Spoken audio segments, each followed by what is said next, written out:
treat on Sunday. She found out Thank on you, Monday. Oscar. That means the whole family has a quarantine. She was supposed to do all. Can you send me the name or email? I'll find it and I'll. She was forward around it.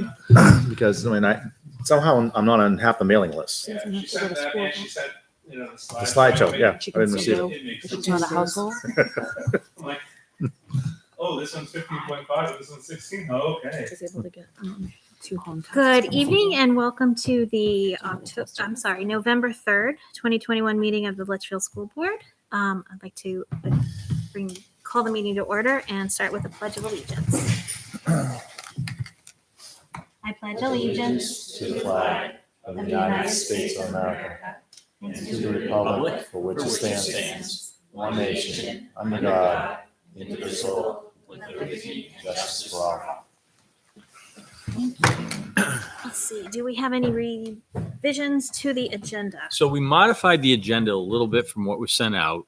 We wanted to bring the pause program that Principal Mitchell's bringing forward tonight earlier in the agenda so that Ms. Hayes and Ms. West are able to present and then be on their way. Of course, they're welcome to stay for the whole meeting as always, but it's your choice. So that's the only adjustment. And I think in the future, we're going to try to schedule the presentations at that slot so that folks can present. And I agree with that. Makes sense. All right, great. So with that, I'll do the summary of non-public actions from October 20th, 2021. Mrs. Harrison made a motion to approve the non-public minutes of October 6th, 2021. Mr. Burke seconded, and the motion carried 5-0. All right, now I'll invite Ms. West and Ms. Hayes to yes, come up to present to us about the pause program. Thank you for coming tonight.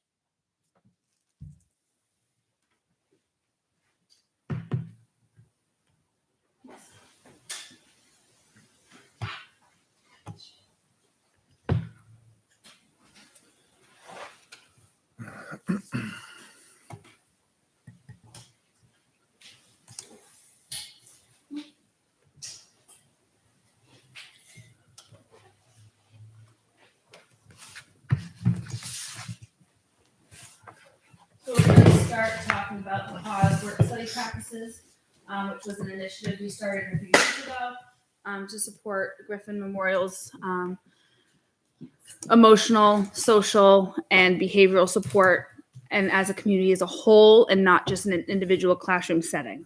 Can I just ask you, just real quick for the people watching at home and for any board members who might not know who you are and what your role is at GMS? Sure. If you could just introduce yourselves, that'd be helpful. Thank you. No worries. I'm Lauren West. I am the special educator for kindergarten and first grade. And I'm Jen Hayes, school counselor. Thank you. So in the spring of 2021, we reconvened as a student support committee to sort of talk about the behavioral and mental health concerns that we were seeing over COVID. Pause sort of took a backseat when we were remote, and last year, due to the faceted how remote went and having the in-person and remote kids, it was just a little crazy for teachers to manage this as well. So we reconvened knowing that this year we would be full in school to sort of talk about what we were seeing behaviorally in the increase of behavioral interventions we were having to do. Students who weren't necessarily listening to other staff members around the school. You're not my teacher. We sort of wanted to build that whole school community so that students saw it wasn't just this is your teacher. Everyone is your teacher, student and staff. This summer we met to talk about the specific initiatives that we wanted to input. We can't do too much all at once because we have to also take into account this is a lot to put on a staff member, especially because we're still in COVID. This fall, we've met to roll out the initiatives. We've done that by meeting with the staff during the staff meetings. We've sent out emails as well as we have monthly assemblies to talk with the kids, but it also talks with the adults as well as far as what we're doing as a school. Ongoing, we're continuing with the monthly assemblies. We do that virtually through Google Meet because we don't have a space at GMS to meet with everyone and to recognize any outstanding students. And we continue to explain the rollouts that will happen every month. So the two focus areas that we chose were relationship building and then to reinforce our pause initiative. So relationship building, the idea behind the relationship building was to build community members, not only within the school, but within the entire classroom as well. All staff greetings and sending off of students. We asked staff to be in the hallways, both greeting kids and sending kids off to help with the hallway management, as well as to start the day off with a greeting to that student. And then we also asked staff to start classroom meetings. We don't call them morning meetings anymore just because we have some grades that have special very first thing. So it doesn't work. But we sort of renamed it as classroom meetings. That way staff are developing that classroom community, but they're also reinforcing the pause and having that open SEL type conversation to reinforce everything at the classroom level. And you can see there, we have that all about, and that's Mr. Mitchell's. We had over 75 staff members participate in that project that we had done, that they kind of gave just like some quick information about themselves. And we had the lining the hallways during the first probably 6 weeks of school, I would say. Just so the kids could have that recognition for teachers maybe that they don't directly work with. And it was really well received, actually. I work in kindergarten and it was like, oh, that's my teacher or that's my friend's teacher. So it was definitely noticing different teachers from different grades, especially for the young kids who are sort of secluded in that little section of the school. They were terrific. I really like seeing that. I mean, because I learned about people. Yeah, it was great. So. Yeah, it was really Good for fun. staff to learn about each other too. Yeah. Yeah. Yeah, it was. It was great. That's great. And then the other focus area, of course, which is what we're mainly going to be talking about tonight, is reinforcing those pause initiatives. And so just for those who might not know, pause are the district approved work study practices for GMS. They stand for practicing responsibility, acting respectfully, working together, and staying safe. And the committee worked this summer to kind of look at the rubric that we had in place. We've made a few little tweaks. You can see there that we have each of the expectations going down one side, and then, of course, the different areas of the school going across this top, and kind of focusing on two pieces for each of those pause focus areas so that students really knew what the expectations were in each area of the school, which I think is really important. So in order to get those expectations out to students, we've done a few things. We have school-wide posters in different areas talking about specifically what is if you're practicing responsibility, what does that look like in your classroom versus the cafeteria versus the playground? We have, you could see the bulletin board in our main hallway right now, kind of talking about all the different areas of pause. We're asking teachers to reinforce kind of those expectations in the classroom meetings that they have. And then, of course, we have our monthly virtual assemblies that we go over one specific area per month. So in September, we were talking about P, practicing responsibility. October, we talked about acting respectfully, and so on and so forth. We'll do that throughout the year. And November's been split in half with just because of the limited school days we have in November. Our rollout just a little bit longer just to support that. And for some reason, our video wouldn't load. It was just a video we've been showing the kids with Stripes, our mascot, and some just like fun little ways that we've been showing the kids some of the expectations. So yeah, Stripes makes an appearance and shows what is expected for that month's initiative. So two other things besides kind of making sure that the kids know those initiatives, know those focus areas. We are reinforcing that in two ways. The first is our positive stickers.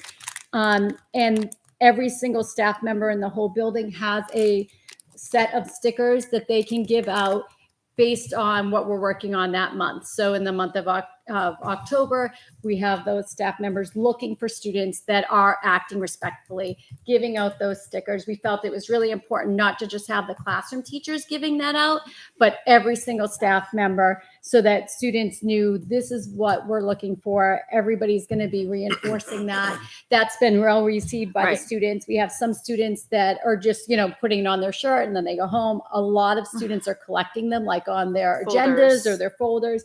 And like they'll show us like, oh, this is my 22nd sticker. And so that's been really exciting to see. And we've asked teachers to not just hand the sticker, but to really give that specific feedback, which we know research-based, is really important, because we don't want to just say, oh, here's your sticker. Like, oh, Why? I noticed that you raised your hand in class. That was great. And giving that sticker. And like I said, collecting has been encouraged. And then the second thing that we're doing to kind of reinforce those initiatives are our positive impact certificate. And that's a monthly recognition program. Any staff member, again, in the entire building can nominate a student to receive a positive impact certificate. We do that monthly based on that focus of the month. And so we are naming those students formally in our monthly assemblies. We had them recognize and stand up in front of their computer screen so that like the whole school could see, those students that were recognized, and get a clap out for that, which was really fun to see this past month, which was our first month that they received them. Yeah. So this- each classroom teacher was asked to send out 2 names so that every classroom in the school was represented.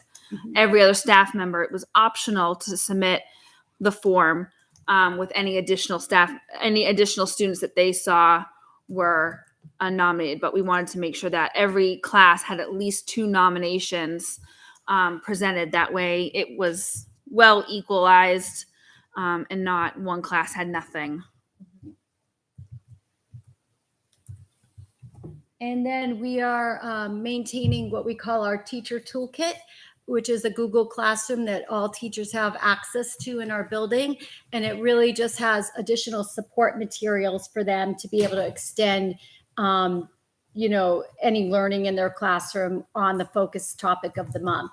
And I'll just switch over to that. Just so you can- So, for example, if a particular class is having a hard time with sharing, or being flexible within a schedule change, Jen has set out certain columns that have tools and lesson plan examples of things that teachers can talk about and use to help them create it. That way the teacher's not sitting there going, how am I going to do this?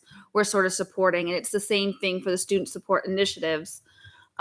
Before we even roll out the P in the pause, we're putting out various resources of how can this happen in a classroom? What are some children's books that staff members can read that demonstrate in the story of being responsible, and how can there be a discussion on that? So it's sort of just there to support staff in any way we can. And we've been asking for feedback from the staff as to, is this exactly what you need? What else may you need from us? That way we can sort of tailor how we formulate the toolkit. Right, just to make it as easy as possible. We don't want to make any more work for our teachers, of course. They're already pretty busy. Yes. That doesn't want to load. So.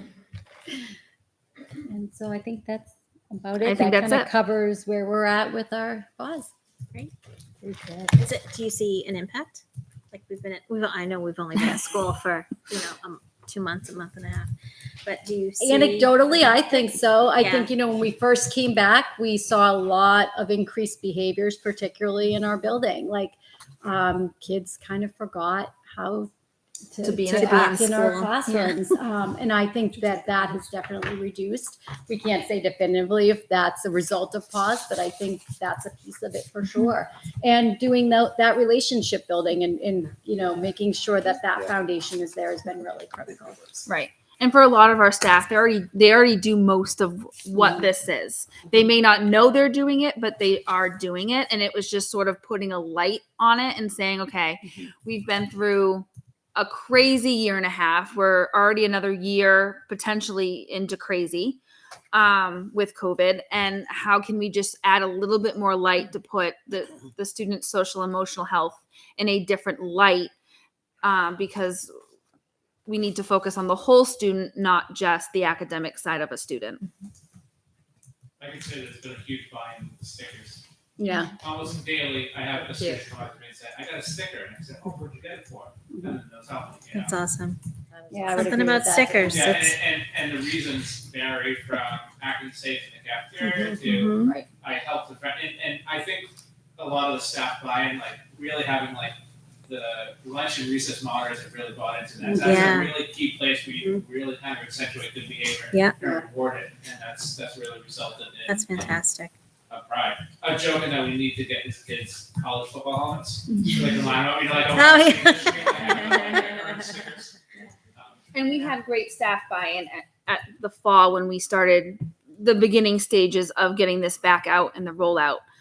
Because we couldn't have done it this summer. We couldn't have started it again this year without the teachers' feedback as to what they were seeing because we stopped. What were they noticing? What did this initiative need to come by? Which is where we sort of broke it out into those two aspects. And that's what helped the staff's buy-in, is getting them to help us create a program that was going to support them and the students in what we were seeing.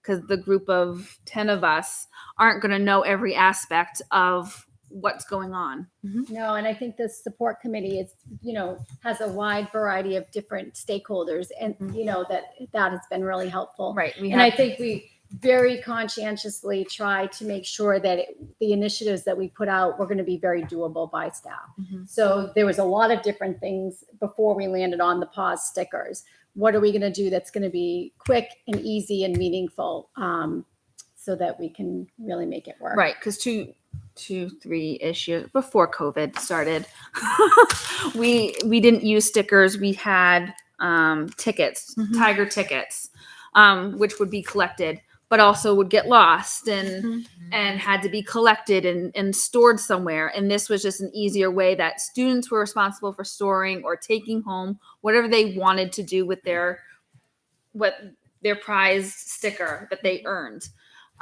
Versus just putting it in an envelope and forgetting about it until the end of the month when it went in for a raffle, which yes meant something, but they weren't able to keep that memento of what they accomplished. So Great idea. I think that's it. Well, any questions from board members or comments? That's great. Great job. Yeah, keep up the good work. I think the college sticker program on the helmets Yeah. originated with elementary school. I think you should take credit for that. Yeah, you guys started. Well, thank you so much. Thank you. That was great. It's doing great things. Oh, my agenda disappeared. Okay. That brings us to community input. Do we have any members of the community here that would like to speak to the board? Great, come on up. And if you could just state your name and address. Yes. Thank you.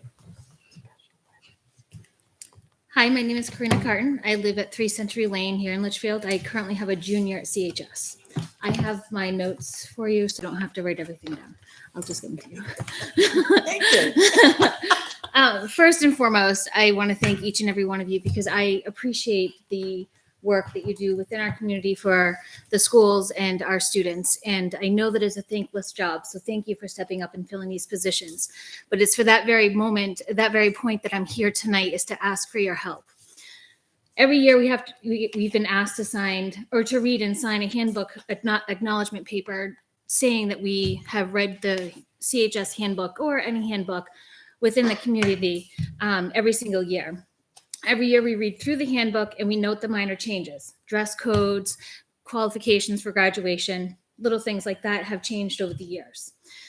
With the change in terminology, nothing's really changed until the new administrative team at the SAU came in and changed grades, raw scores, to competencies.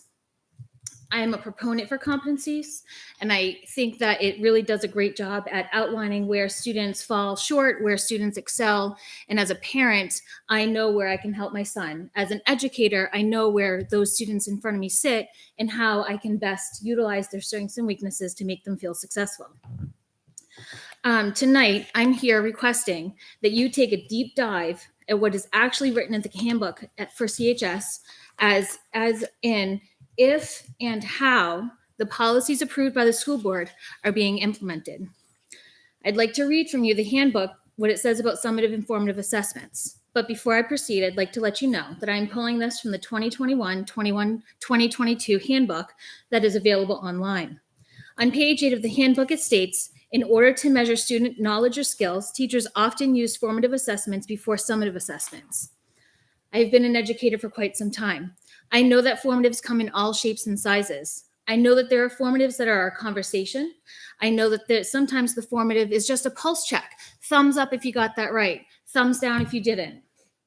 I also have used countless ways to check my students' progression, including actual formative assessments, walk-arounds, scavenger hunts, and dare I say, an actual paper pencil test.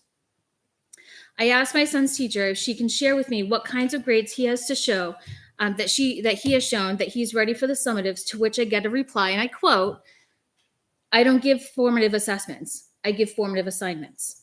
When I asked more, it was revealed that homework, which is not gone over by the teacher the next day for feedback, is the only formative assignment given prior to a summative assessment.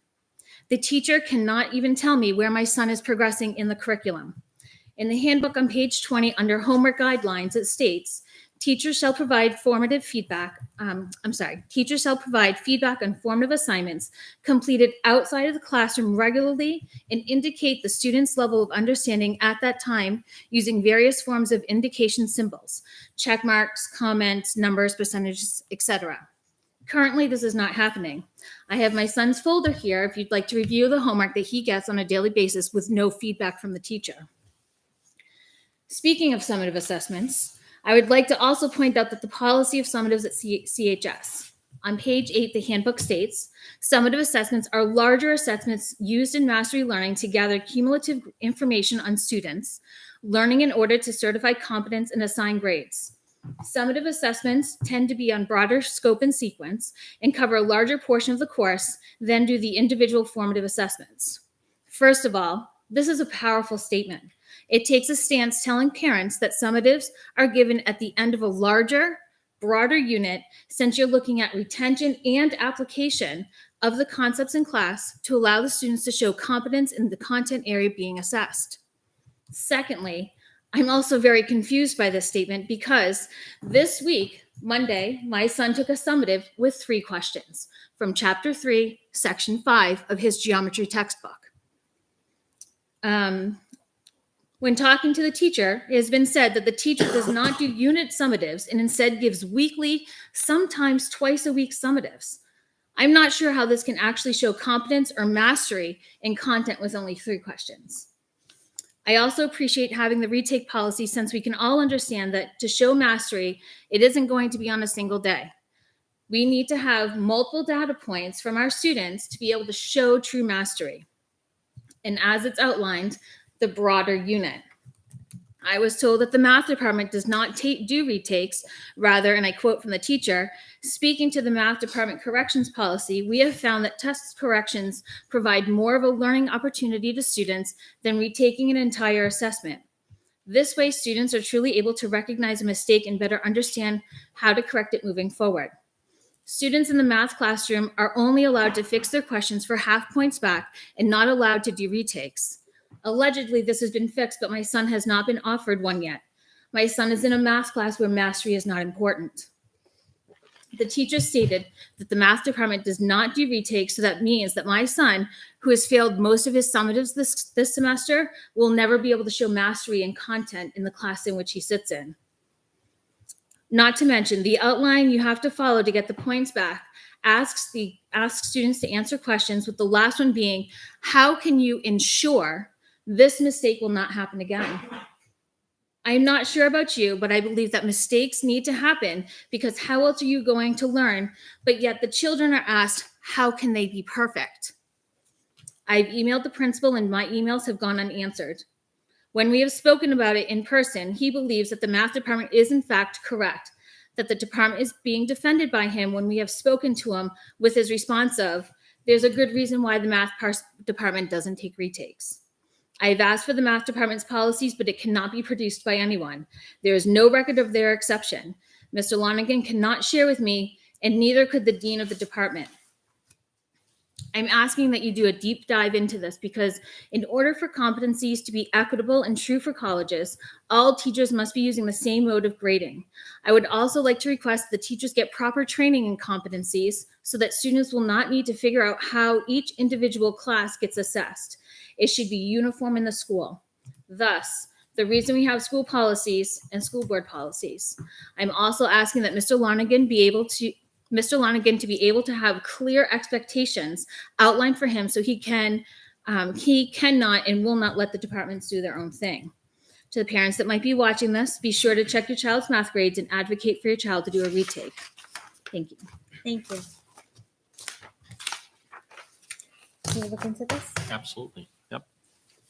Is he not getting feedback on formatives in all classes or Just the some math. classes? Just the math department. Just math. Yeah. Okay. Rita, I think you should be the person who explains competencies, formatives and summatives to parents because that was very clear, concise, hit every mark. Yeah. That was I impressive. I will say that, in making these changes and really kind of redefining formatives and building assessments and the work that we've been doing with the staff, we see the importance of uniformity and having a universal system and universal policies in place, like you mentioned. So thank you for bringing that forward.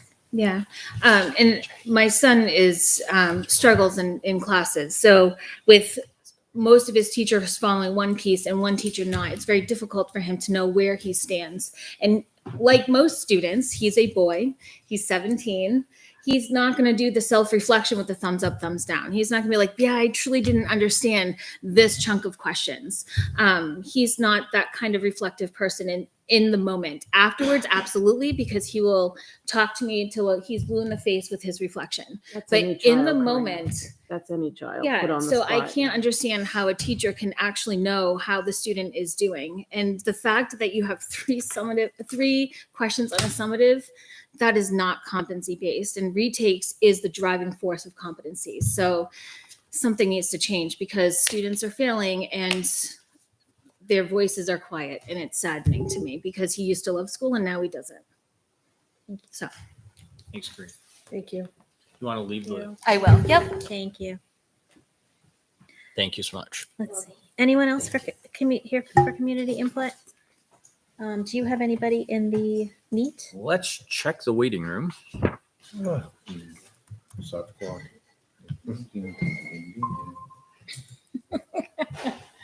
There's no one home. Oh, just a Okay. minute. Thank you. Me all alone again. Thanks, Brian. Brian. What's that? It's a minute you'll never get back in. All right. So with that, we will close community input. Is there correspondence, Brian? He's too busy taunting Tara. over He's there. too busy complaining about us checking the online thing. It's taking too long. His little notepad. Do we have correspondence? We have none. Okay. Thank you. Superintendent comments. All right. So actually, I'm going to invite Attorney Goro to join us up at the front table.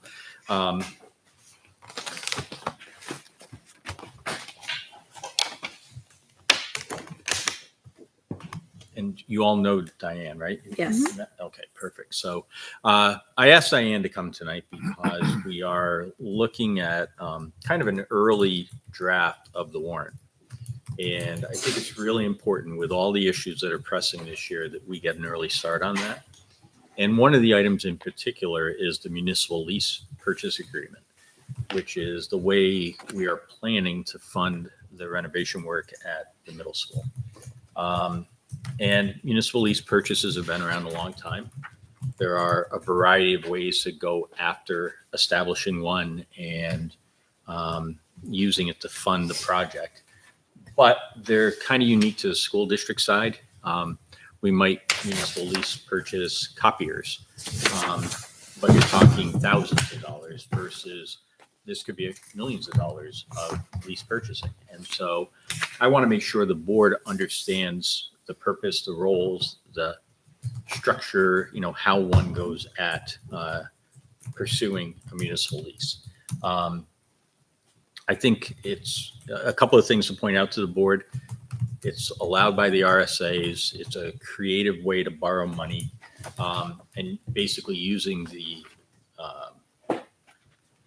material that you purchase, right? The equipment, if you would, as the collateral. So you're borrowing money from somebody, and if you fail to pay back against the loan, the collateral, the equipment itself, can be repossessed. Think about a car lease. If you don't pay on the car lease, they come and pick the car up on you, right? So that's sort of the concept of what it is that we're considering here and pursuing. But again, I think the board in our preliminary discussions has been really clear that asking the voters for permission to pursue this is important, because we want to make sure the voters understand that we're kind of putting the district into debt and, have an obligation to pay that debt back. So let me drill down a little bit. Basically, the concept is the equipment that we're bringing in to update the middle school. So you have solar panels and all the stuff that goes with solar panels, the racks, the inverters, the power cords, everything tied to the solar project would be equipment that we would lease. And we would be then paying back over time. The solar panels are being used to power, if you would, the HVAC units, the mini split units. So here's a unit that will provide heat and comfort to a classroom. And that's a piece of equipment that we borrow the money against, and now we have to pay back. Okay. Inside the building, we think there's tremendous energy savings in the lighting. And so we're going to take the old lighting out and we're going to put new lighting in. And in the past, we did that through like the Smart Start program, right? So we borrowed money from the power company and we paid the power company back. In this case, we're paying a company back because they're going to loan us the money to put the lights in. And the way we're going to pay all of that back is we're going to have a drastic reduction in oil because we're not going to have a boiler any longer. We're not going to be buying oil, which is, the price of that is just increasing right now, right? So we're going to stabilize that. So we're not going to be paying for the oil down the road. And the electricity will be generating on the roof. Not all of it.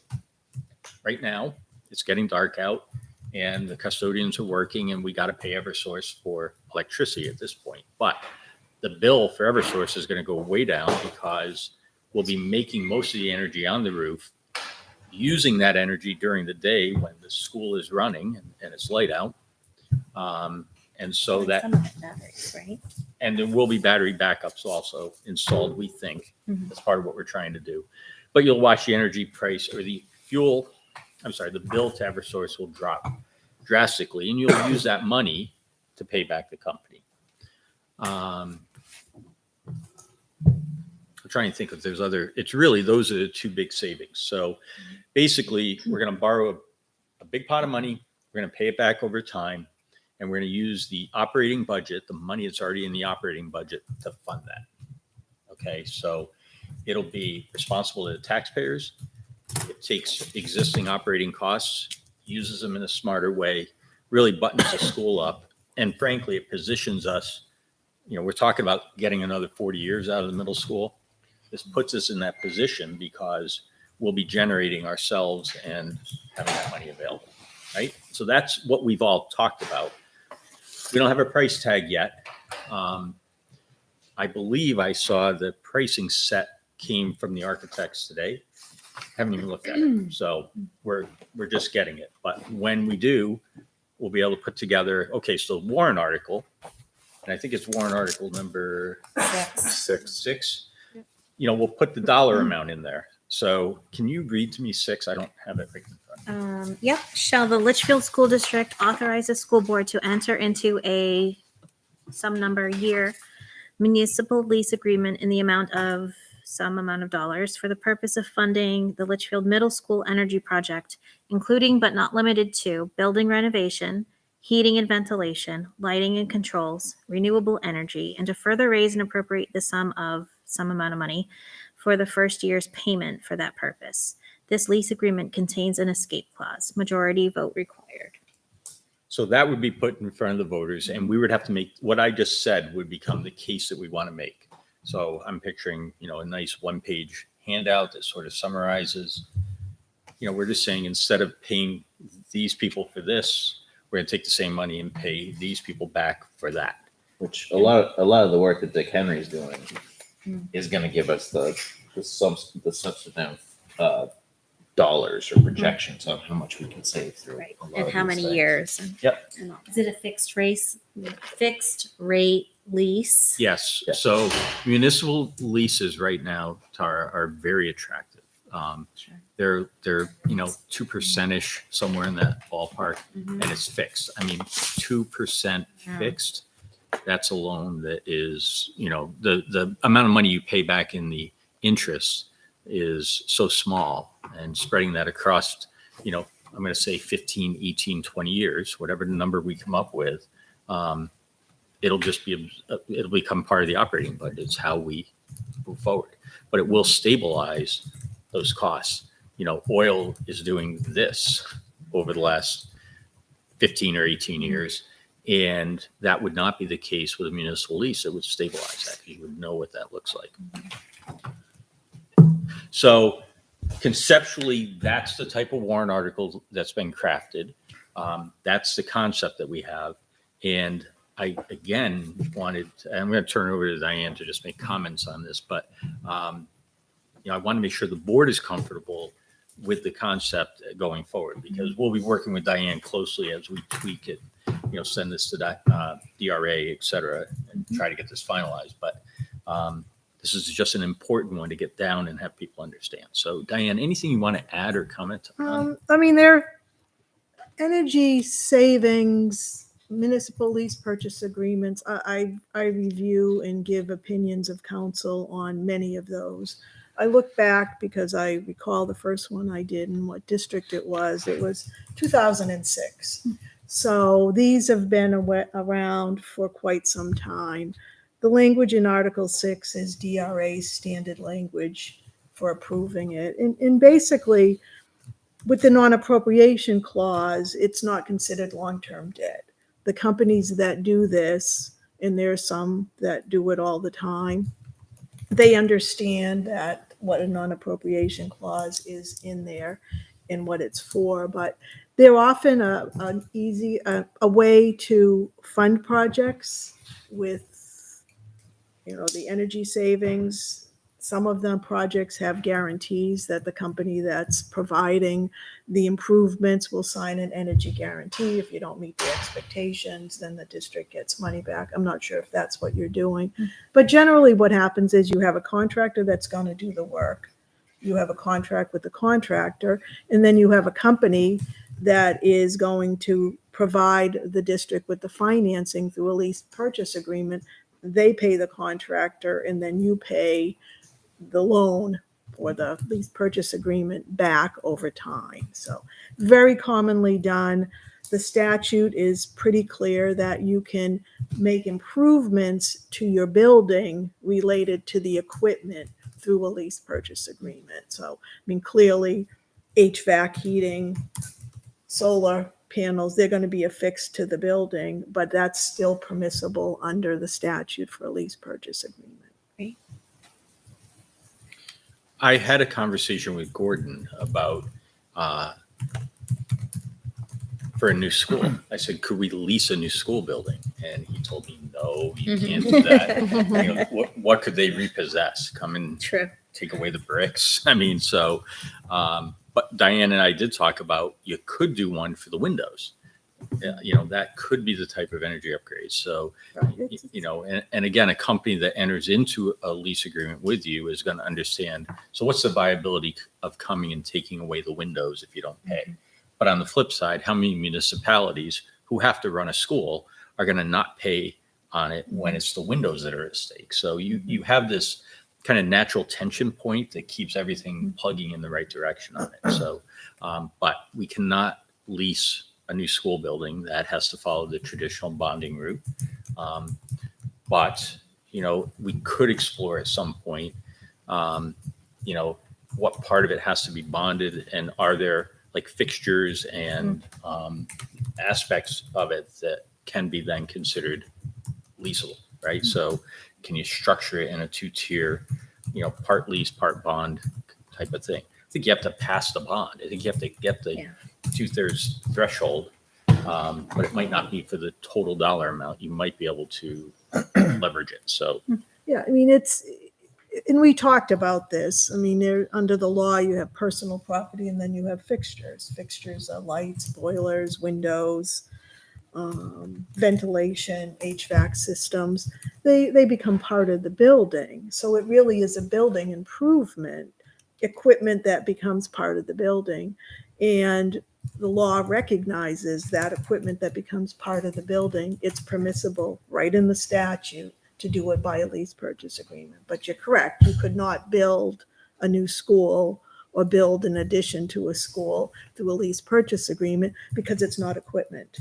It's not an item, a light, a fixture, a door, a window, a solar panel, that is a piece of equipment. Then you affix to the building and becomes part of it. So there is that limitation in the law, but it is a great tool. And I've had many clients that multi-district SAUs, they have one district that decides to do the energy guarantees, they do a municipal lease purchase agreement, then the other districts realize they really are saving money on that. They really are saving money on their bills.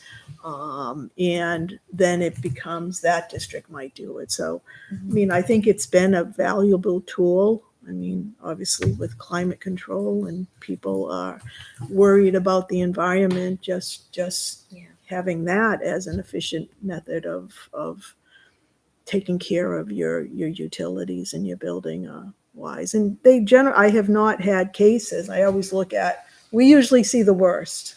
When things go wrong, then that's when we're called in to deal. We have not had any cases where a client has said the municipal lease purchase agreement and the energy guarantees really haven't worked for us. I mean, we haven't had cases like that. I mean, they could be out there, but it's not something that I'm aware of. So generally they do work. The schools do benefit from savings. And as the superintendent said, they're usually designed so the costs of your equipment and the installation of the equipment is paid by the savings, and they have very formal calculation. I don't know how they do that, but somehow the experts manage to get that to all work out. Any questions from the board? Yeah. And I think you just alluded to it. Do you get involved as far as the financial parts with the SAU, or is that handled by someone else as far as like giving direction of like how many years and how much money? Obviously it's probably more attractive to the voters that if the dollars are saving as far as what we're spending in energy now, and I think that's what Corey alluded to. Do you just say, okay, we're going to save $125,000 a year, so whatever amount of years the loan is going to be out for $125,000? Is that what you go by? I think your guiding thing is how much will it cost to do the project? So I'll throw a number, $2 million. How much money do we anticipate savings? And Diane alluded to like a guaranteed performance on it, because we didn't go with a firm that's going to do a guarantee. We're working with pretty trusted consultants on this. They're going to advise, here's what we think it is. We're going to have to settle on a number that's comfortable. And then you just do the back math and say, to pay back this amount of money at this much a year, how many years will it take with the interest rates and so forth? And then that's why I'm saying 15, 18, 20. Without an impact to the budget, just Right. maintain Right. what we are right Keep now. it level, right? I And just then didn't know if there was an advantage to paying a little bit more. So, again, at 2%, It's guaranteed. Yeah, it's like free money. But if we can pay, if we were to get, for example, a big grant that has to be used for infrastructure and we were able to use it, having a clause in there where we could pay down the principal with a lump sum if we have it. 2% interest is like free money. There's no, Yeah. you're better Yeah. off float a loan at 2% and worry about your bond for a brand new school. Yeah. And you also have to make a prediction about the future value of that money and, what's going to happen to oil. I mean, Right. I don't think right now we're going to see it as cheap as it was. I think it's only going to keep getting worse. So, that's already impacting our budget. That's already impacting the For next year. taxpayers. So, so sort of predicting what's going to happen in the future but stabilizing that, Brian, I think that's the bonus of this is you're sort of stabilizing it at current day costs. Yeah. Until they're paid off. And then at Yeah, some that's a point, we're bonus. going to see a net gain where once the lease is paid off, we are saving that money that we would have been spending on energy and potentially could put that towards something else. Well, that's just it. The return on investment. What's that Right. time period and when does it become gravy? When does that money no longer have to go for it? It's like paying down the bond. Right. And how, what then? Does it just become tax savings or is it used for some other programmatic thing? We can't predict what the board 18 years from now, 15 years from now will do. I should say 12. Maybe it's 12. I don't know the right number. I'm just using numbers. So, but the point is, you're right. There will come a point in time where it's paid off and then it's a bonus and a win for everybody. I mean, presumably there'll be repairs needed at some point. So if the term of the lease is too long, you might rub up against needing to put more money into it to do some repairs. But I think if depending on what that looks like, it's not going to be nearly as much money as we're saving. There'll still be a net savings, which is fantastic. There'll be net savings. And remember, you still have repairs now. I mean, we've been that's repairing true. our systems. So Yeah. having new equipment, and we're purposely choosing standard equipment, right? So we're not buying some funky thing. Like the stuff we're buying is standard, so that like a Mitsubishi mini split unit, people have them on their houses all over town. If you need one, you call up and they got it in the warehouse in Manchester. Maybe not this year, but at some point it'll be standard, and you can get it swapped out pretty quickly. So we do that now, except Right. our systems are way more specialized. If a boiler breaks, you don't just call up and get one.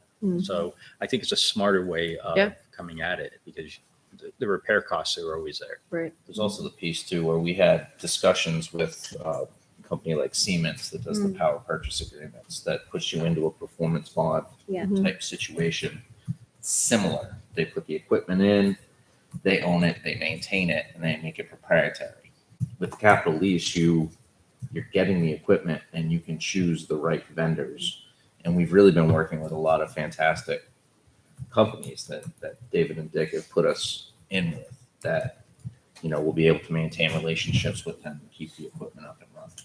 Siemens offered a good product, but they were always the middleman. And so there was a markup. You're paying the middleman. I mean, now we're paying consultants, but I think it's less than what we were paying. If Siemens was loaning us the money, they probably were getting more than 2% on it through that guarantee, right? So, again, they were a reputable company. They opened our eyes to a lot of possibilities. But I think settling on the in-house solution going forward is just as good and less expensive. Yeah, I mean, to answer your question, Brian, we don't usually get involved with what the length is. They don't go more than 20 years, Yeah. but a lot of it with the energy saving guarantees are going to be dictated by spreading the costs of buying the equipment, installing the equipment over how many years you're going to realize the savings is often the driving force. But you're doing it in a different way. So you do have some savings. So, but you're not having an energy guarantee. You're making your decisions based on information from a consultant who's told you what they are. So you could decide, since there isn't that energy guarantee, if you don't want to finance it completely from savings, to pay more because you're not expecting the guarantee from a different company or from a company to do it. So, I mean, that's obviously a budgetary issue that you would decide. If you think about LMS, so in FY21, we spent between electricity and fuel oil down at LMS, we spent $162,000. If you gain energy independence through through the solar array and through not having those boilers in there, that's a significant chunk of money that can go towards that new The payment, equipment. yeah. Not saying that we're 100% gonna of be it, but- 100% Yeah. off the grid down there, but you know, we're gonna, with the bifacial array, we're gonna have a pretty significant electrical charge on that building. It is. But then by the time you Sitting start, gas, yeah, by the time you start making money, you have to start thinking about replacing the equipment too. maybe. We'll see how it Well, goes. solar panels only last so long.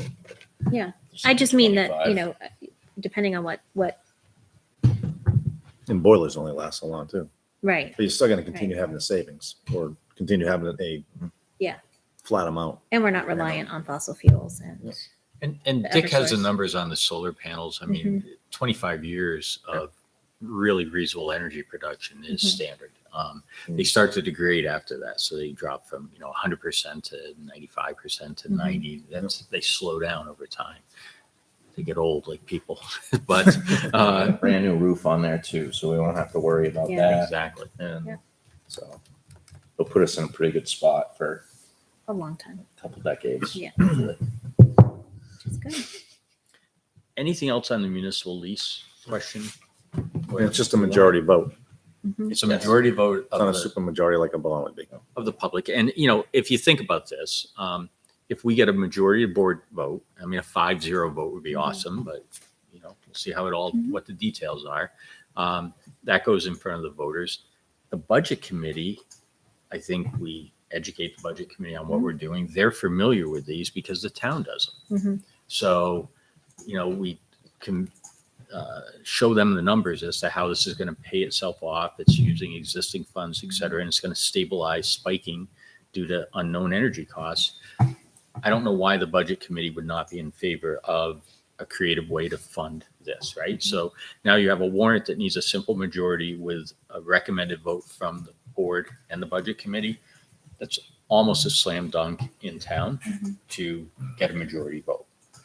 I use almost because you never know. You never know. But that's the kind of thing that people say, well, the people who know all the details and I trust them and I'm going to go ahead and support that. So I think the majority vote is a threshold that we can achieve on this. But we have work to do Yep. in the next, starting tomorrow night. We have work to do Right. to get this out there. Any other questions or comments? If I may on the warrant, You may. and while Diane is here, so Article 1 straightforward is just the regular budget. So again, we have work to do starting tomorrow night on that. Article 2 is what we hope will be an agreement with the LEA. So that's the professional staff agreement. We have put on the warrant Article 3, which is the shall the Litchfield School District, if Article 2 is defeated, authorize the school board to call one special meeting at its option to address Article 2 cost items only. In other words, if the voters say no to an agreed upon CBA, will the voters authorize us to renegotiate and bring back one time only the cost items to fund that? So a couple of things to point out. We have not, in recent history, used that clause. It has been used in the past. Michelle has some older warrants where we asked that question. We did not do it the last time we had an agreement, and the agreement failed. And so the only recourse we had was to go to district court and petition to have a special meeting to bring it back. And the court granted our request. It was a solid legal argument as to why we should be able to do it. But the legislature reacted to districts doing that, and in particular our district, and said, we're going to take away that right. We're going to amend the law so that you can no longer make that request of a judge. So asking a judge for a special meeting no longer can happen. So that raises to me the question of, do we bring back that warrant article and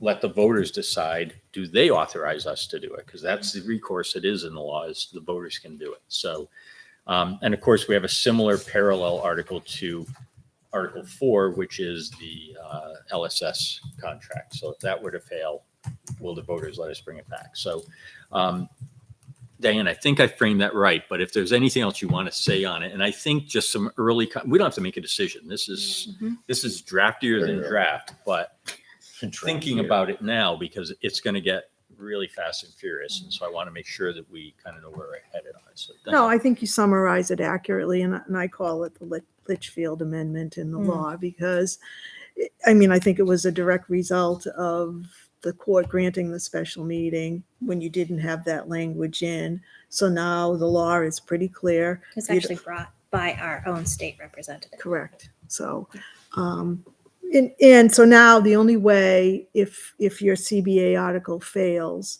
that the board has the option of calling a special meeting would be to have this contingency article in, and that pass. You know, it's the law was before, you know, if you didn't have it in, you weren't completely out of the water. The arguments were made that you couldn't do it, but now it's pretty clear you can't. So, I mean, the board has to make a decision that, do you put it in or not? I mean, it is. What do you see as the pros and cons for putting it in or leaving it out? You know, by putting it in, does it, I don't know, does it influence negotiations? Does it influence, because they're not done yet? Does it, by taking it out, does it influence negotiations and how people vote? Negotiations will be done by then. Right. I have not looked at warrants when they are voted on, and how many people vote yes for the collective bargaining versus how many vote yes for the contingency article. I know there are some districts, and this is obviously before the law was changed, that boards that have decided they don't want to put it on. It's all or nothing. People either approve the collective bargaining agreement or they don't. In some of those boards, their rationale is they think if the contingency article is on, people might vote no for the warrant article approving the collective bargaining agreement cost items because they feel that there's a fallback. I don't know if that's true or not, but that's the feeling of some boards. Most districts do put the contingency article on, and it's an easier process because you didn't have to go to court even when that was available to you if you wanted to call a special meeting. So I think that's the decision that the board has to make. But legally, you're out of luck if your collective bargaining agreement article gets defeated, you don't have that on there. You're going to have to wait till next year in order to have the voters consider a new collective bargaining article. So I don't know your community. Yeah, I'm and just wondering if by having it on there, do you have less of a chance of it actually passing? But you see more districts include most it of than them not. have it. There are a few districts, they never have it on.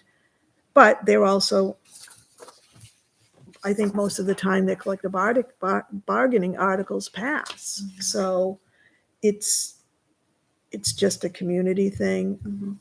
I mean, I don't know that they would get them defeated if they had the article on. I think a lot of times it's what's in the collective bargaining agreement, what are the cost items, what's the amount, how do the people feel about it. But there are different approaches that are taken. But as long as, I mean, if the board were to decide not to put it on, then you have to understand your article gets defeated.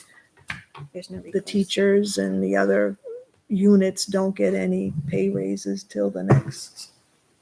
You don't get the changes. Sometimes the changes benefit the district if you're increasing what the healthcare percentages are. So you have to wait till the entire next year. I mean, my recommendation from a legal perspective would be to put it on because you never know what's going to happen. But as I said, I can't tell you whether you're more likely to have your CBA article defeated by this. I don't think so, because usually you're going through it. Unless people know that's there, they're going to vote on 2 before they get to 3. They'll probably be educated by the time they get to 4 about number 5. But, you know, there are voters that would understand that, but people are going to go in order. My own home district always has it on there, but the CBA has always passed. It's never had to be used. So it's always been on there, but the community's just comfortable with it. So, and if you play the scenario out, a yes on 2 makes the vote on 3 moot, right? It doesn't matter, it passed. A no on 2, now it's like, if you get a no, and if that's what carries at the end of the night, well, no means no. But a no on 2 meant no, because you have no other recourse. So, a no vote is really no different than a no vote. And a no yes is the one that says, try again. And the voter conscience, think about it. The majority of people said no, but yes. It just gives you a chance to listen, receive feedback, and come back again. And you've done it with the voter's permission. So Yeah. that's the only one that you say, okay, so what was it they weren't comfortable with? And if they give you really specific things, then that becomes a matter of collective bargaining. How do you resolve that? So it's just, Why have they not included it in the past? Do you know? Why? Well, I don't know why everyone's Oh. opinion is, but I Oh, just just know curious. that you negotiate a contract and you put the contract out there. It's the best that both sides together said, okay, this is a contract we can live with. So you put it out there. Part of it is the fear that, especially in this town, you have a large contingency of people that is, if they have an out to not give the teachers that amount of money, but still want to give them a contract, they'll say no on the contract and say yes on the redo. So you think having So go you back think and give having them less that money. on there. Yeah, okay. Yeah. of course, the other counter to it is the same argument we got with petitioning the court, which is that the voter turnout in March will always be better and more reliable than the voter turnout some other time. And, we didn't play a game and have hey, let's have it the week of July 4th when everybody's out of town. We didn't do that. We waited till school reopened and we had it was like, we're back in the rhythm. We advertised it. We had signs everywhere. We still had a reduced turnout. Yeah. The second vote was not as high as the first vote. So that's the other check on that voter mentality is, will you get the same turnout? People go to the polls in March. It's ugly March. People vote. Will they do that later? So that is a check and balance to Brian's point. So the process is the same as what we had done, except you just omit the court Right. appearance. The voters. Right. You just Right? You have recall to it go back, yourself. renegotiate, and then Right. put it back out there on a warrant, have a special vote, and go through that whole Right. process. It just eliminate, you don't need court permission. Right. Because you've Got obtained voter the permission, so, And you just have to go back and renegotiate. correct. And as I said, I've never done this study of looking at the elections and, it gets voted no, but then the majority of people vote yes for that. I'd be curious. I Yeah, that's I what mean, asked. There should be a way of finding out because if most towns Right. Right, towns they have do it. their, Yeah. I mean, it seems, CRA has that data. um, Because really, you're not asking the question about the March. You're asking about all the special meetings that occur. So isolating that, because if you're having a special meeting, unless a court granted it in the past, it's because voters said, yeah, go ahead and do it. So It's true. I mean, we might be able to get at that data. yeah, someone could do a study, because I think most communities at least put their election results on for last year, so you could see that. Over in their annual reports. Yeah. I know in Litchfield in 2004 and 2006, the contracts passed each year. And the passing of those contracts, the voters voted no on a special meeting because naturally it wasn't needed. But the board, I believe, took it off because they didn't feel it was necessary anymore because we didn't have any failing contracts until it actually failed. So. So Diane, let me ask you this with Article 3. Article 2 passes and Article 3 passes. Can we go back and renegotiate? If Article 2, no, if Article 2 passes, then Because Oh, it says if Article 2 is defeated. All right. right, Yeah. no, Only that defeat. if it's It's like, defeated. we have someone. And the rationale is because before that was an option, you had to go to court and ask for a special meeting. And I did a couple of those where districts were in really tough shape because they might have had years where the collective bargaining articles have been defeated, and morale was low. They were losing teachers. Their wages weren't competitive, and then they might then decide, I'm going to go to court and ask for a special meeting. And the courts had generally done that but you'd have to show some sort of reason why you needed to do that. But to me, it's more of a local issue. What do you think your community would support in that? I can tell you legally, I would recommend that you put that on, because we never know how things are going to turn out. And you want to give yourself all the options you have available. I'm sorry, go ahead. My view and belief is, if you got a good collective bargaining agreement, it's going to pass. And it's not going to be defeated because you have this article on there. Michelle, the years that the teachers did not have a contract, that we know that there were several, right? 3 or 4 of them. That was because it wasn't because this was on there and it didn't pass. It was because there was no agreement to present to the voters, correct? The years that the contract didn't pass, the year before I got here, it didn't. But I don't believe that the voters approved a special meeting either. Okay. Then the 2 contracts that failed while I was here, we didn't have those articles, the contingency articles on, because the board decided not to Right. put them on. But was there Okay, an so agreement on the? there were agreements, but then they just didn't.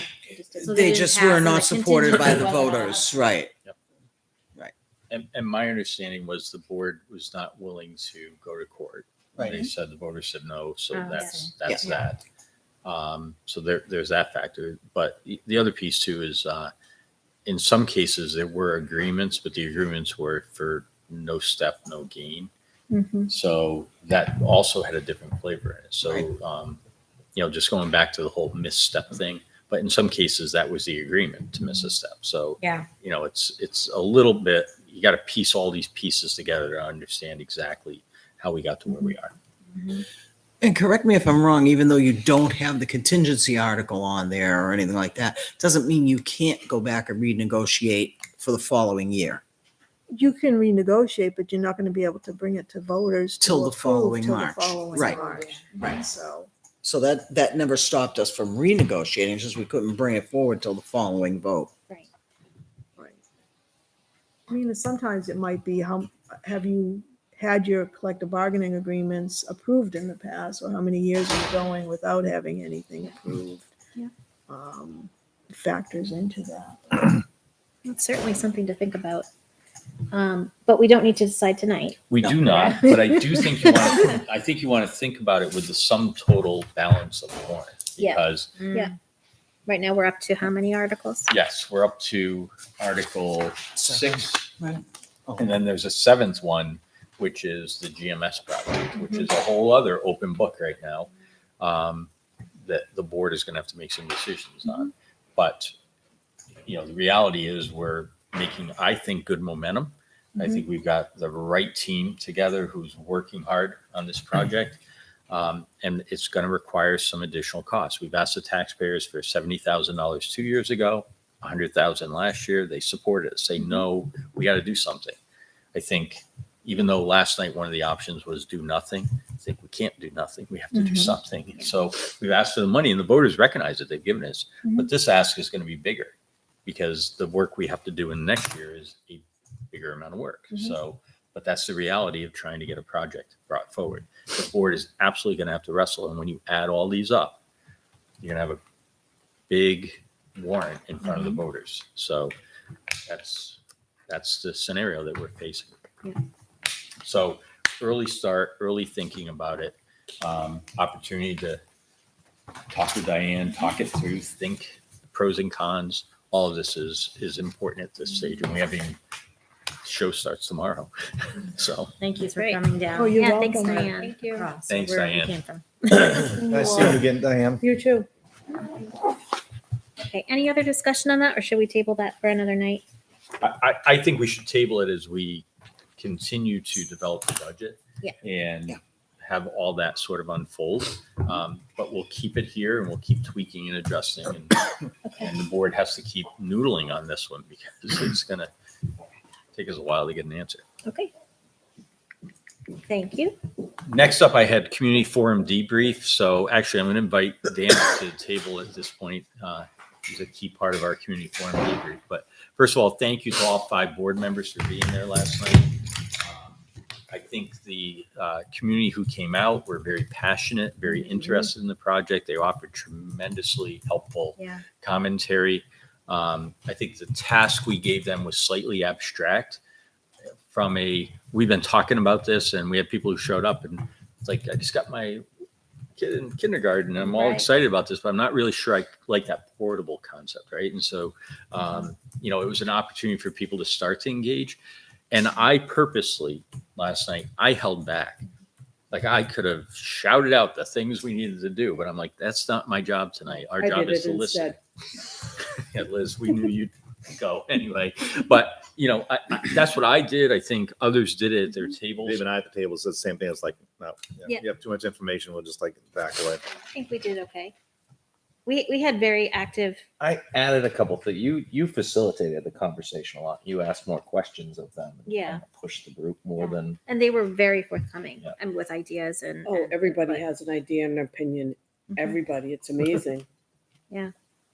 So other thoughts on last night? I mean, were there things that are important to capture? I think Rob said 17 people were watching live or something. So, and that's live. And then of course the YouTube feed later. I'm sure we're going to have a lot of people. I was disappointed with the turnout.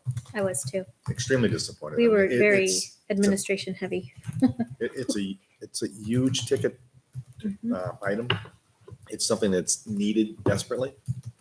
And I don't know, maybe we just got to get word out in a different way for the next one because it's a building we need and we need the buy-in from the public.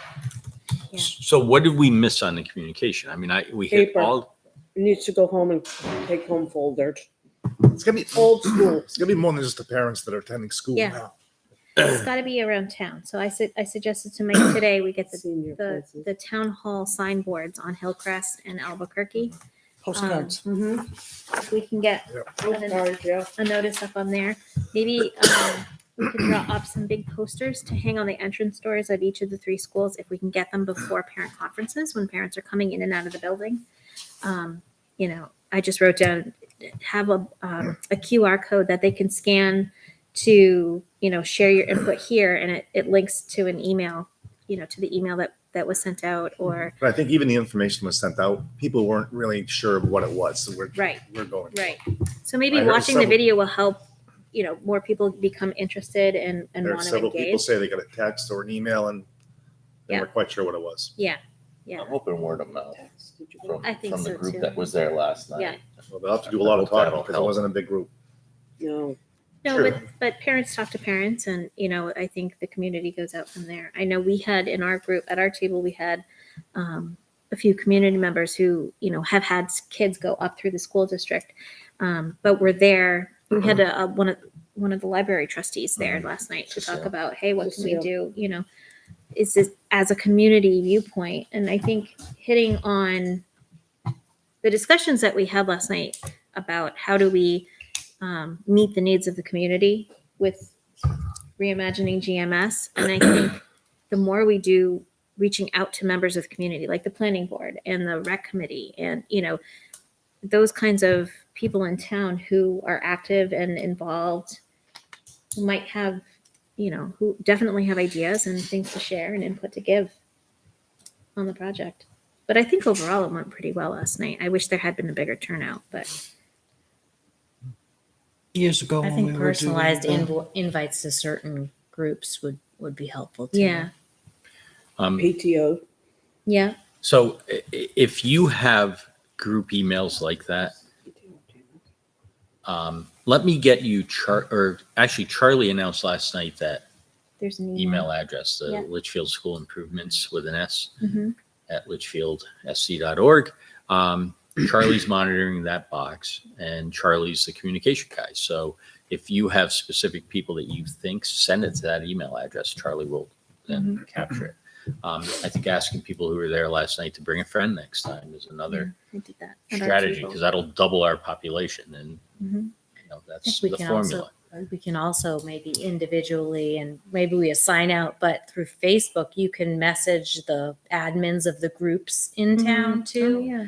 So maybe we do that. We don't have an email, but that's just another way to Yeah, that's a good reach idea. the influence. Do you mind taking care of that?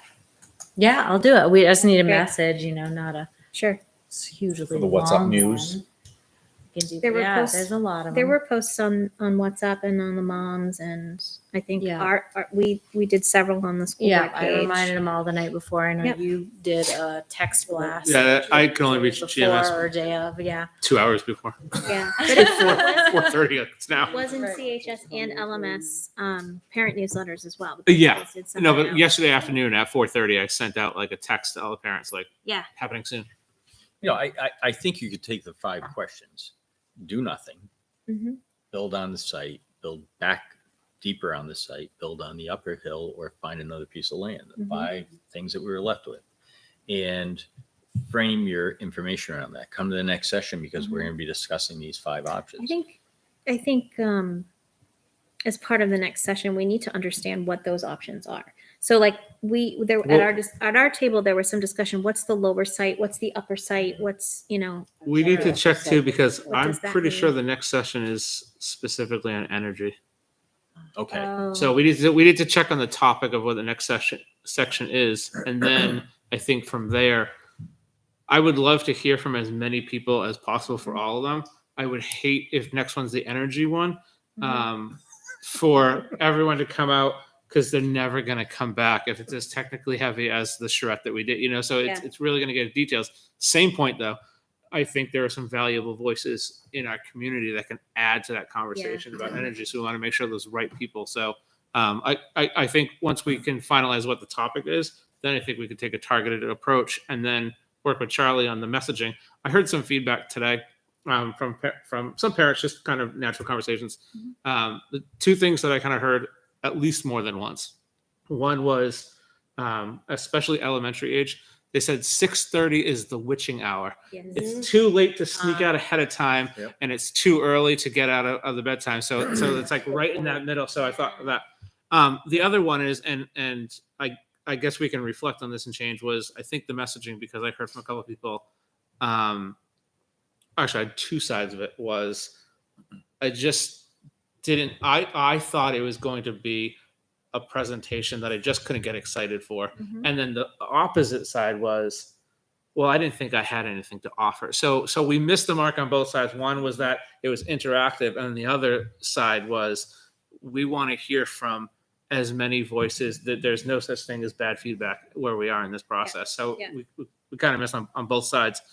Again, based on very small anecdotal size, but that was at least what I heard a couple times today. Makes sense. I do wonder, is can there bring an that up. option for Google Meet that Yeah. people could attend? I understand we're going to have it on LCTV and they can watch it that way, but they can't interact. So if they can actively be in the chat, or they could I think- actively I don't think you interact. could set up as a Google Meet, because especially if you do like 10 breakout sessions. I mean, that's what they first anticipated. But not everyone We has. can go back to a survey. Oh, no. Well, And They frame it honestly, properly. you could have a breakout Yeah, session you be and the your people surveys. on the computer. right. Yeah. The You people have one who are person in there to online could be facilitate their and own. present. Right. And Right. So I think it's like what we're trying to do, a hybrid. We always go to the Google to see if there's somebody there. So those who are more comfortable with that, we just have that be an option. I'm just thinking the childcare option. If Yeah. it's the witching hour and it's one of those things where I can throw on a TV show, Yep. still be there, supervise, but get on, I might be Yeah. able to do that a little bit I easier. think that makes sense. We have a facilitator working with that group. And I think it's worth having a conversation with maybe the planning meeting on Monday, the following Monday, which is what we had yesterday, what we plan on having. There's a level of formality. Is there a step below that's more of a comfortable community conversation that we can have, where it's almost we are the host? And then you can do that as, I think, a Google Meet or a Zoom chat, where it's just kind of a small, more casual conversation, because we've been to these meetings. You get into the weeds, and you know, but really just to answer those questions of what do you want? Yeah. You know, just kind of hash out those questions in a more casual way. Yep. And maybe it's just Litchfield base, or it's Litchfield and we bring, you know, Yeah. Kyle pops in, Or you know. yeah, maybe. I mean, But in we've terms got- of coming to the gym and we set up the chairs, how about just a coffee with the committee type kind of Yeah. setup? And I don't know if you can kind of blend those two styles, but I think it's a little bit more inviting, I guess is Well, the right word. I like that idea. And I think the other piece is, you know, because I'm thinking about more personal interactions to get people, you know, inviting. You see somebody at the soccer game, it's like, hey, can you come? But maybe it's exactly that, like the PTO meeting, you make this a topic on there. I mean, it's all those little momentum builders that are going to get us there in the long run. We, as Dan said, we have our debrief with the team on Monday. And so making sure that we get all this thought and can bring it back so that December 7th is even better attended. That would be a huge.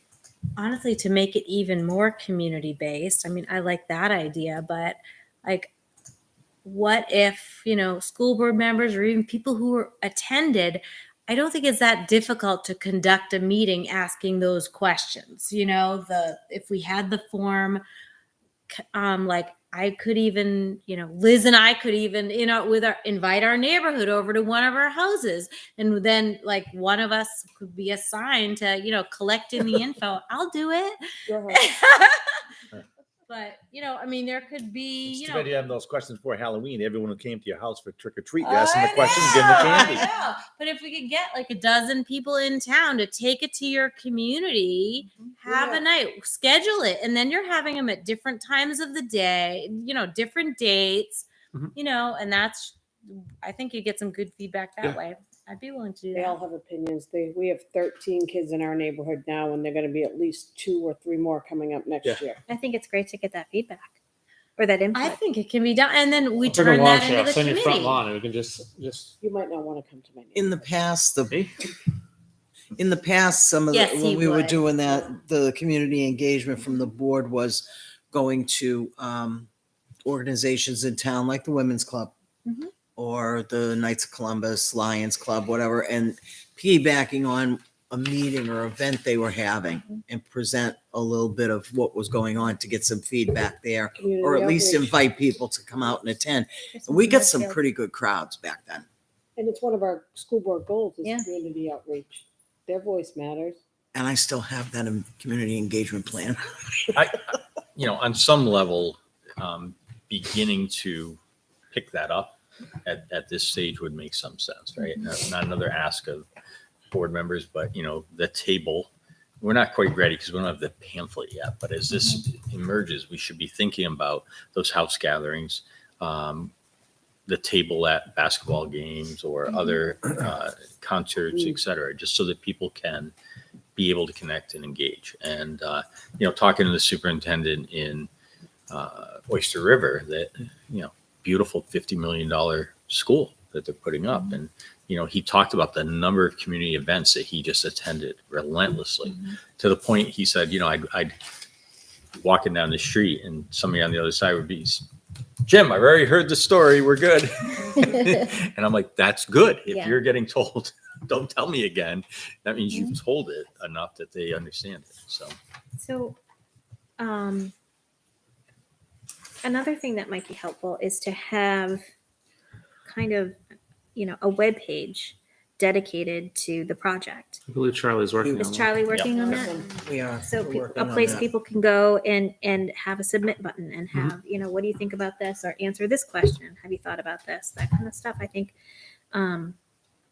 people will begin maybe, you know, to express interest in that way. And then once we really get the ball rolling and, you know, we hash things out, I think people will be interested and want to attend once they understand what the ask is. Yeah. I think last night, like you said, was kind of nobody really knew what to expect. I didn't really know what to expect either going in. So And speaking with Catherine and Suzanne too, they also said that typically as the project becomes more real, the interest yeah, gets, you know, it's that makes sense. kind of like when you go to a house party for a presidential candidate who's running in 18 months. Yeah. Like it's usually 10 people.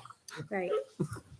Suzanne said to me that normally the exercise of what's wrong with the school, people are just shouting stuff out. And I said, you got to remember, it's a small community. We're proud of our We school. love our school. Yeah. So we hold back because you don't want to bash the school that you're proud of. Well, I don't know, So- when the question was asked, what traditions within the school do you want to keep? Want to keep anything? We had a couple. Nothing. We had No, only Liz wanted to keep the 30 building. That was it. I loved your observation that traditions, happen. Yeah. So Oh yeah, quickly, an idea becomes a you know, thing, that- tradition, just like that. An idea just like grows like wildfire. Yeah, in fact- and in then fact- all of a sudden we have to keep doing it. I had As soon as I said that, one of the moms that was there looked at me and she said, "Dunk tank," because Yes. someone asked me to do the dunk tank at the baseball softball event, Yeah. and now now you have to do it every year. For forever. it's a tradition. Yes. Yeah, and I thought of some traditions, but they weren't based on the building. It was, exactly. I was thinking, Community. the senior walk that we do, That's and, what I was and the thinking too. scarecrow jamboree that we do, Yeah, but that that's in the the building. people, so that can be. I mean, that can happen anywhere. Yep. Yeah. The community-based traditions. Dan, can you just tell us, so Suzanne and Catherine Yeah. stayed today. Did Kyle come also? No, it's just Suzanne and Catherine. So But they worked with kids and they worked with faculty. Yep. Can you debrief that part? yeah, so they were on site all day today, and what we did is we, excuse me, they basically took over this art today, so they got to see a sampling. So they saw a class from every grade, and they basically did the same activity with them, which was they read a book, which was it's something along the lines of "If I Could Create My School," and it was about a boy, and he had these crazy ideas, and so then they just basically had them create a school, and so it was interesting because on face value, you get what you'd expect from kids. It's Twisty a slide? school for lizards with a crazy slide. A cat school, and I'm trying to think. Cats, Pokemon school. Kindergartners created this school that could only be described as about 20 feet wide, 10 stories high, and 37 windows. But it was amazing to watch Catherine and Suzanne because they apparently, obviously have done this enough that they were actually able to get meaning out of those things. And what they said was like, it was interesting because oftentimes their designs and what mattered to the kids was the outdoor space, the activities. And so really what told you is that it really reinforced that kind of connection to the outside world as part of our design. One kid came up with, it created this great playground. Then he goes, and wouldn't it be great if it's indoors so we don't have to worry about weather? Not that we necessarily do it, but they were very good at kind of getting to the meaning behind what the students' crazy idea was. And so some of the ideas that came out of that were obviously kind of a strong and meaningful outdoor space. But the kids were also mentioning things that were really kind of a school that had kind of specialty areas. Like I would love to have an amazing science room that had they said real live volcanoes, and I'm like, well, but it tells you that they want this science space, they want this math space, they want these kind of specialty spaces. So they're kind of interpreting all of those, and they're going to send us out the results. And then in the afternoon, we had our regular staff meeting, which basically just Catherine and Suzanne went over. And what they did was, I thought they were going to do something similar to last night. And actually what they did was we kind of briefed them on where they are. And then they actually displayed pictures of spaces so they could just get feedback. And so they showed them 3 different ideas of collaboration space and just heard from the staff, I like that, but it's a little too funky. Those are round spaces, and then of course, you have the kindergarten and lower grades would be like, that's gonna be really hard to clean and keep sanitary. Okay, good, good feedback. But so we looked at that collaborative space and then also the maximizing, then we looked at like outdoor kind of community space. And it was really just kind of an initial thought, like front brain, like what do you see, what do you hear, so they can kind of design around that. And then they led the teams broke out in groups. The group broke out into kind of working groups, and then they looked at a model of should we design it around kind of single grade level teams, or should we design it around like multi-grade level teams. So kind of like the school within a school model or like subgroups, and just kind of hashing out the pros and cons. I'll let Suzanne and Catherine kind of interpret that. There was obviously, I think, a preference more towards keeping them as kind of grade level pods just for general operations. But I will say, nice thing, we ran over like, the time, and most people stayed. The only people that had to go were the ones that like were up against a childcare deadline. So Okay. it was a good, I think, and meaningful conversation. Good. A little bit was having to like pull them out. Okay, we're not there at that point. We're not at that stage of design yet. Because it got into a little color theory or size of room, and we're like, we're still in theory. But it was a great exercise, meaningful. And then Suzanne and Catherine got in the car for the 5+ hour trek. Oh man. I did. I said, "You stay another night. You get in the car," and they're like, "We're getting in the car." I'm like, Oh boy. "All right, mask bike with the sun in your eyes." I See you think Monday.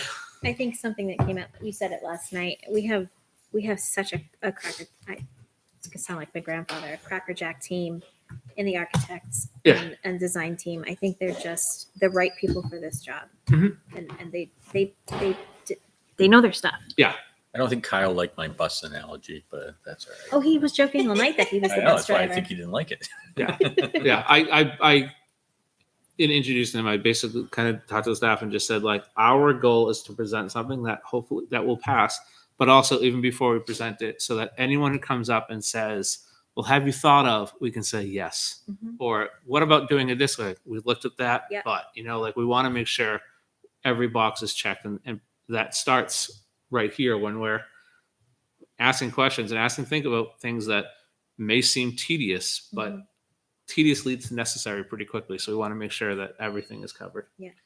So We have to keep in mind, I mean, there are a significant number of staff members at GMS who have fatigue from multiple failed bonds years ago, right? And right. so part of what Dan and I have talked about is it's a whole new team. It's a whole new approach. It's a whole new era.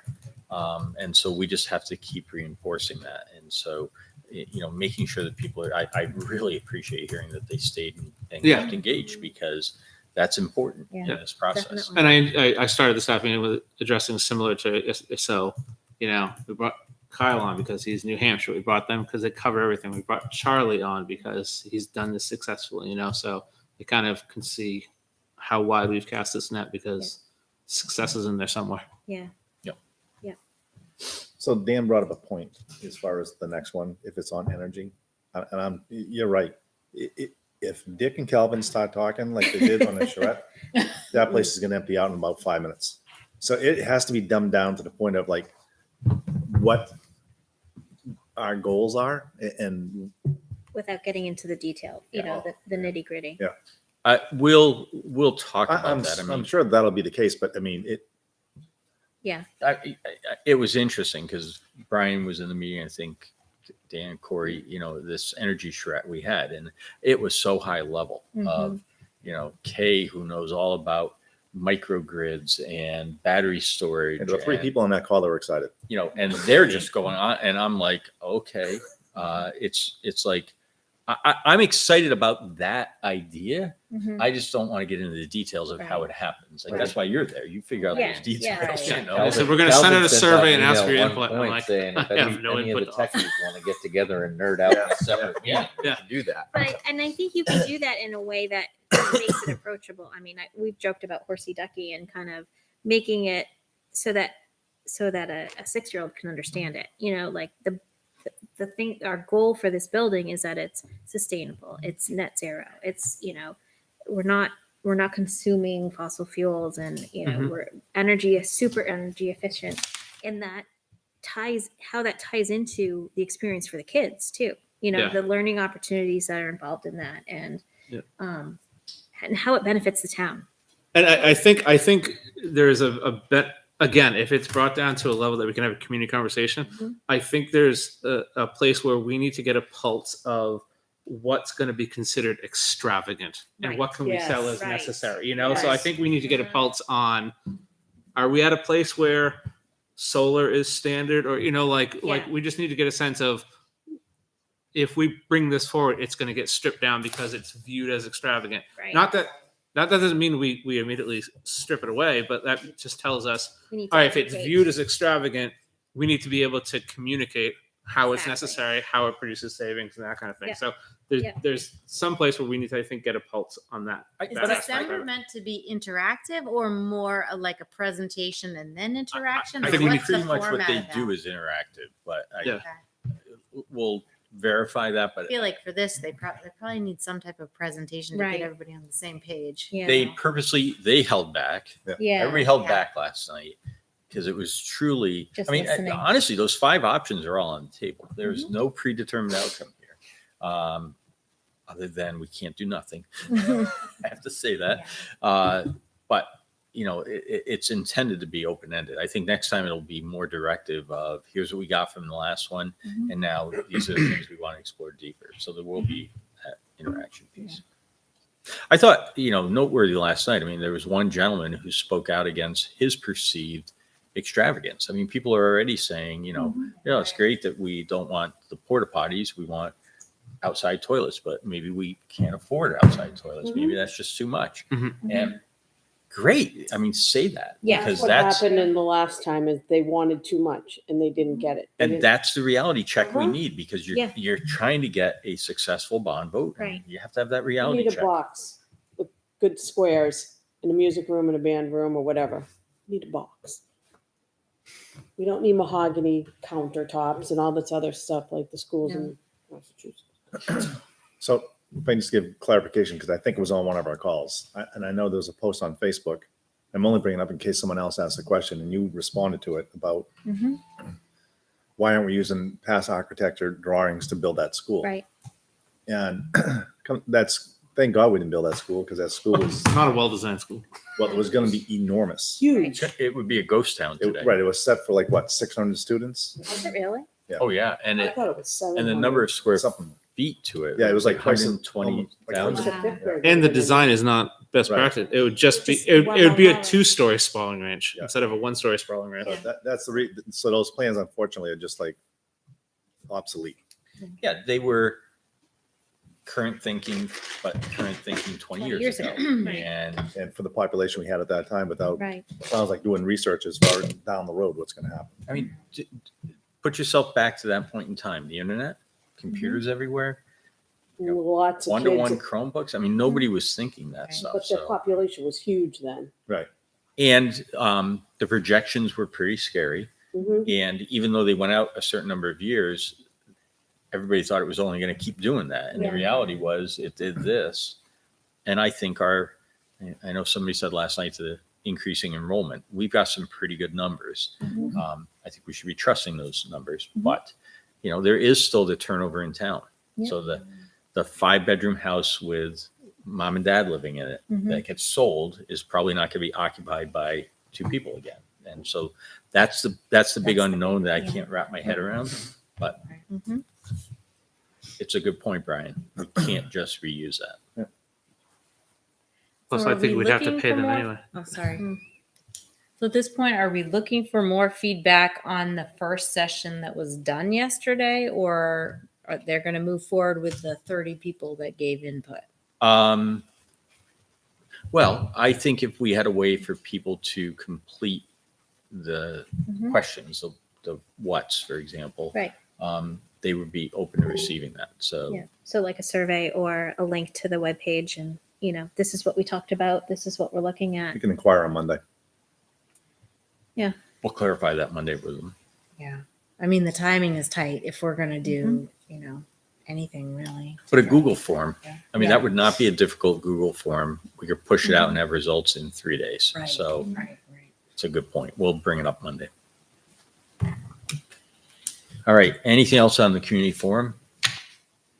Just one last quick thing. If you click the link, Michelle did an awesome job of preparing the bus rosters and the actual counts. We hear all the time about buses with 70 kids on it or whatever. And then, here's the reality. These are the drivers counted noses and gave us the number. The bus routes as designed, I'm not sure that would make me comfortable, but they never run as designed. because kids don't always ride the bus. So, if you take where the counts have settled out at the end of October, I think is when we collected that. I don't see anything in there that concerns me. But I'd be happy to take points. Liz, do you have a concern? Yes, I do have a concern. I live in a neighborhood where 13 of the 31 or 41 students get out of school, start packing them up at what, 2:35?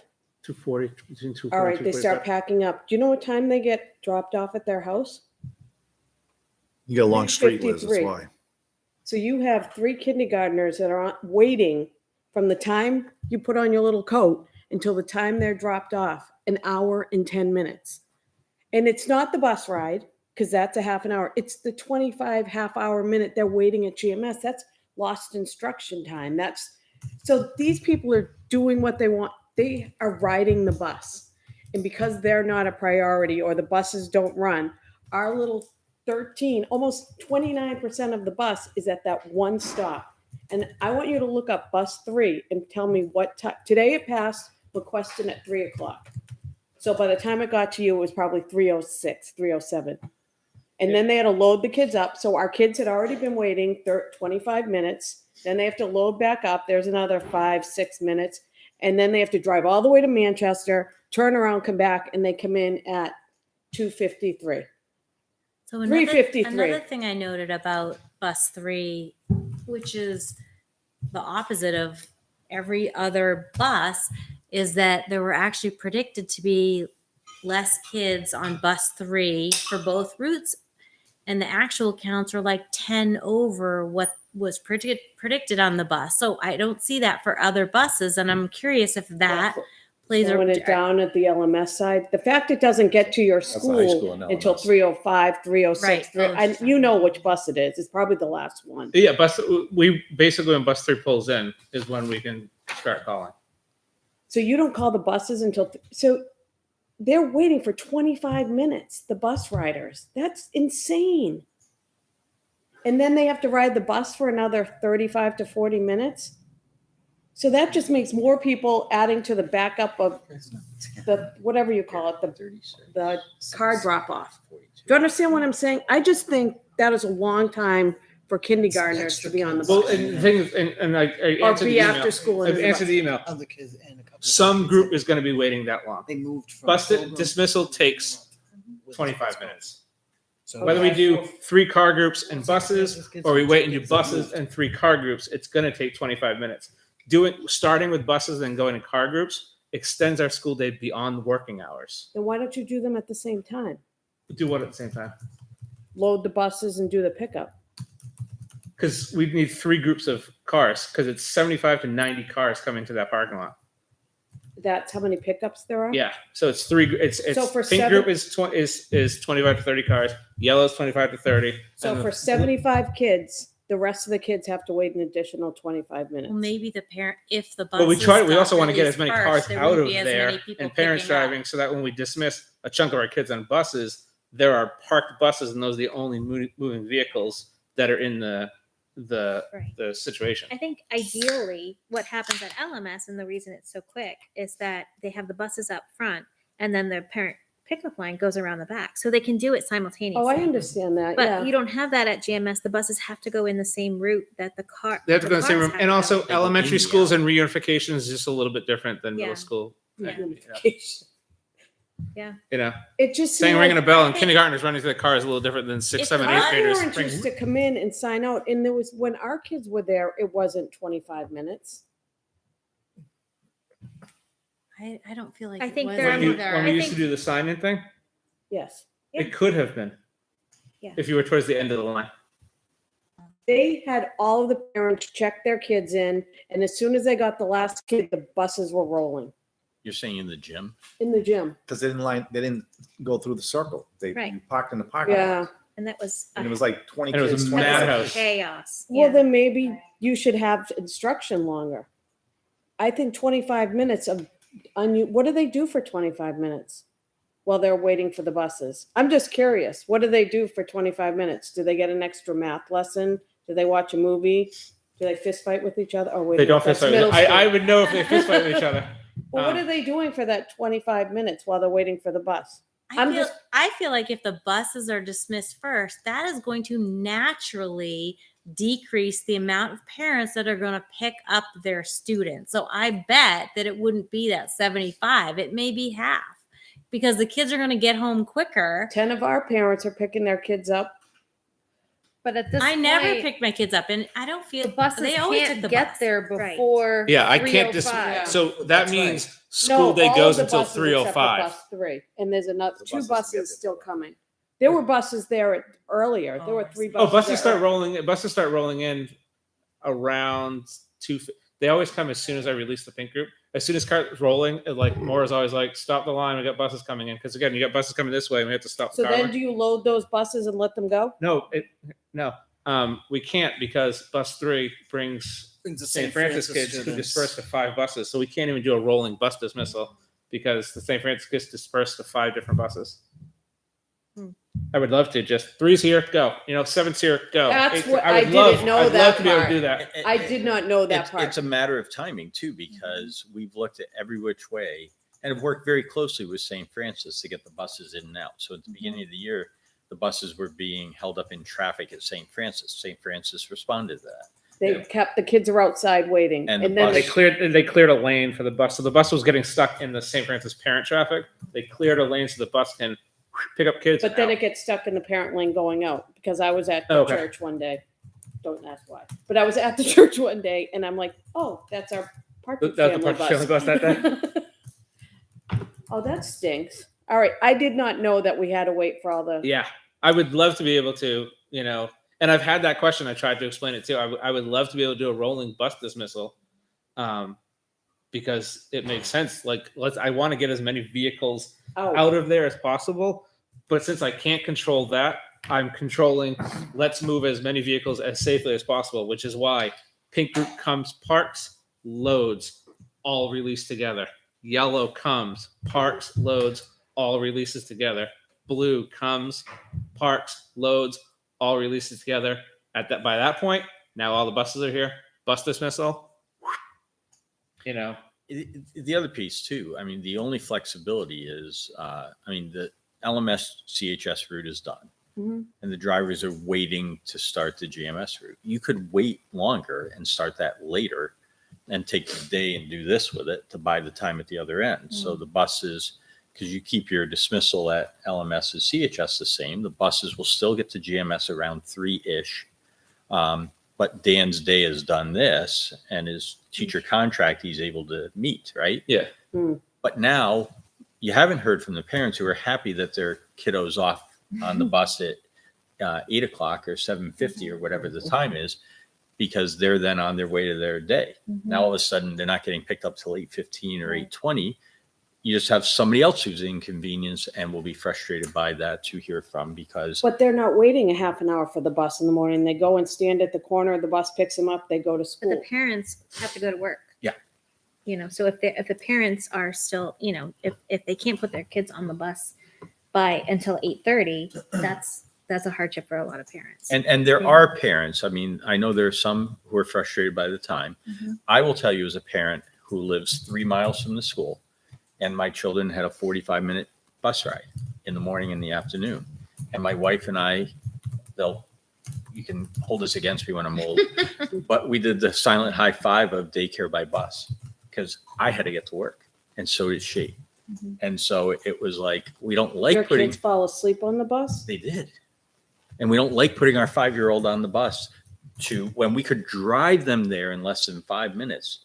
But I couldn't drop them off there until 9. What the heck was the time? 9:15, I think. It was late. It's like, who can drop their kid off at 9:15? I got to get them on the bus at 8. Well, maybe Whatever we it had was. a committee who could study the start times. I know we are going to have one Be ready. when we come. I up think for there's a solution in there, but air. it's a district wide. We have to. definitely. I got to get after the dress codes. So. And we are legally I'm not on that responsible committee. to drop off the St. Francis kids. But you understand that there are parents who actually they benefit from the bus Yeah. ride. That's just It's a not reality of ideal, things, but it's I not. think No, we're making the best of what we have, and it's the best we can do. I got a general sense of the amount of vehicles we're dealing with. I have a not legally solicited two-way entrance and exit that we've figured out and coordinated. Mm. Poor Maura stands out there with her bright Best. parking ranger vest every afternoon, and we Walkie-talkie. make it work. But no, if I was given the opportunity to design a school, in fact, actually, I will tell you this. Yesterday, so Kyle, Suzanne, and Catherine got there a little early, so they were standing by the entrance exit. Oh. And I just went over to them and I said, and just so you know what I've mentioned, this is what I'm talking about, where I would like the design to start with the parking and traffic flow, and then we'll get to the building later. Like, in all The seriousness. buses out the back, the cars in the front, something like that. Yeah. Rule Yeah. number one is you, Brother in our group. you Separate separate 'em. parents from buses. They're Separate 'em. two, they're two different routes. And bigger parking We lots. can't do, well, we have And you done can do that things because we go in simultaneously. the out and park on the playground. Yeah. That's how we separate. Our them. buses go into the blacktop and pull, like, Oh, I've seen them. It's Have you quite seen a- all it's like a 9 on pu- there? Yeah, it It's- looks like a puzzle. It it's a looks like gross that looking game thing, roadblocks. and we have as many staff as we can on duty out there, but when you go through it, it has a feel of like going through a fun house. Like, you just kind of do that, and we do, honestly. And could we roll the buses 2 minutes earlier? We could, but we take those 2 minutes because we look under every single bus and around every crevice because we know we have to do that final severe safety check for little feet and things like that to make sure everyone's secure. And then I literally put my body in the way. The only way the buses are rolling is to get through me until I get the thumbs up from Maura. And if you know Maura, you know she's looking at every single inch and centimeter. And she said, when she gives me the thumbs up, then we roll. And 9 buses roll out together. Because how it's been explained to me is that they're just waiting for the bus from St. Francis for bus 3 to leave. I thought you were letting the buses go, and bus 3 was just. No, we That's don't. even worse. Oh my god. Yeah, we don't let any bus roll until that bus, because bus 3 pulls in, and out come. It's like 7 kids, but they go to 5 different buses, and they get out. And there's no way we can get it to the school earlier than 3:05, 3:10. We have studied every aspect of that route. That's as tight as it gets. So Dan, They got to finish the LMS CHS route before they can even get down there, and you never know what you're going to hit. Yeah, on and Charles Bancroft. Bus 3 goes north to south, so it's tough. There's more kids on the LMS bus for bus 3 than there are for the GMS kids. I think you already kind of answered the question I was thinking of. You have 5 kids from St. Francis. I think it's 7. I think it was, but I think 2 of them getting driven now, so I Okay, think it's yeah. about 5. At one point, yeah, I said They Five. probably didn't want the 5 hour different drive buses. home. yeah. I think it's 4 or 5 different buses. Yeah, But 2. because of the configuration you have Bus 8. I think you just said it's like a puzzle. Yeah. Mhm. So it's not like you could like send the 4 buses that don't have St. Francis kids on like away, because you No. can't. You don't have it set up. Once you get in, Yeah. those You buses, can't get yeah, out. you can't get out. I just And wanted they to don't clarify that, and that's what they don't get there with preferential parking, so they're just Yeah. it's a jumble. We have a general order just because of the routes. You kind of, for the most part, But not preferential to non. I can't guarantee that Transfer. bus 2 is a non-St. Francis bus, so they can get the first one. Hmm. It's based on wherever they're coming from St. Francis. No, sorry, from the LMS CHS run. They arrive when they arrive, and they kind of set up shop there in the All right. kind of a Historically Van Gogh speaking, half though, moon. Well, that was a puzzle piece I was missing. well, historically speaking, we had more kids years ago with St. Francis, okay? And historically speaking, kids didn't get home till 3:45 in the afternoon. So you're talking about another 6-7 minutes. And I understand it's an inconvenience and it's frustrating. And as a parent of a small child, I'd probably be concerned too. But historically speaking, they didn't. But we had, don't forget, CHS wasn't running every bus. So with the late buses, because I've had complaints from people, so why are the late buses so late? Well, you're not getting there at 3:30 because we don't have extra buses. When CHS only was using so many buses, they had 2 free buses that would go loop around and come back to the high school and the middle school and 3:30 and pick up late. We don't have that anymore. So that's the Have you reason sit why on the it's, front lawn and it's problem solve frustrating. with things that I can control. So, Well, thank Buy every you. day. Thank you Well, for not doing really. what On a you menu do. of things I can control, I'll be happy to problem solve a solution to. Don't give me a phone transportation number. is the hardest thing when it comes to schools. I Okay. would love to get to your report. Oh, are we there yet? Not yet. No. Okay. Bus Masters counts. Okay, school board comments. Any other school board comments? I just would give a shout out as far as to LMS athletics and Oh. CHS athletics. The LMS, Girls won the LMS yesterday. boys made it to the semifinals. Mhm. The LMS girls soccer won the finals. Congratulations. CHS girls made it into the playoffs, but unfortunately lost, and the CHS boys will be playing for the championship on Friday in Laconia. At 5:30. So congratulations. Wear your to all hats and teams. gloves. Go meet you. Yeah, it's gonna be chilly. Hats and gloves. And CHS football made it to the playoffs, and they're going to be playing at 1:00. Who are they playing? Trinity They're playing versus Trinity. Trinity. 1 o'clock. Which day? Saturday. Saturday. Sorry, Saturday. Excellent.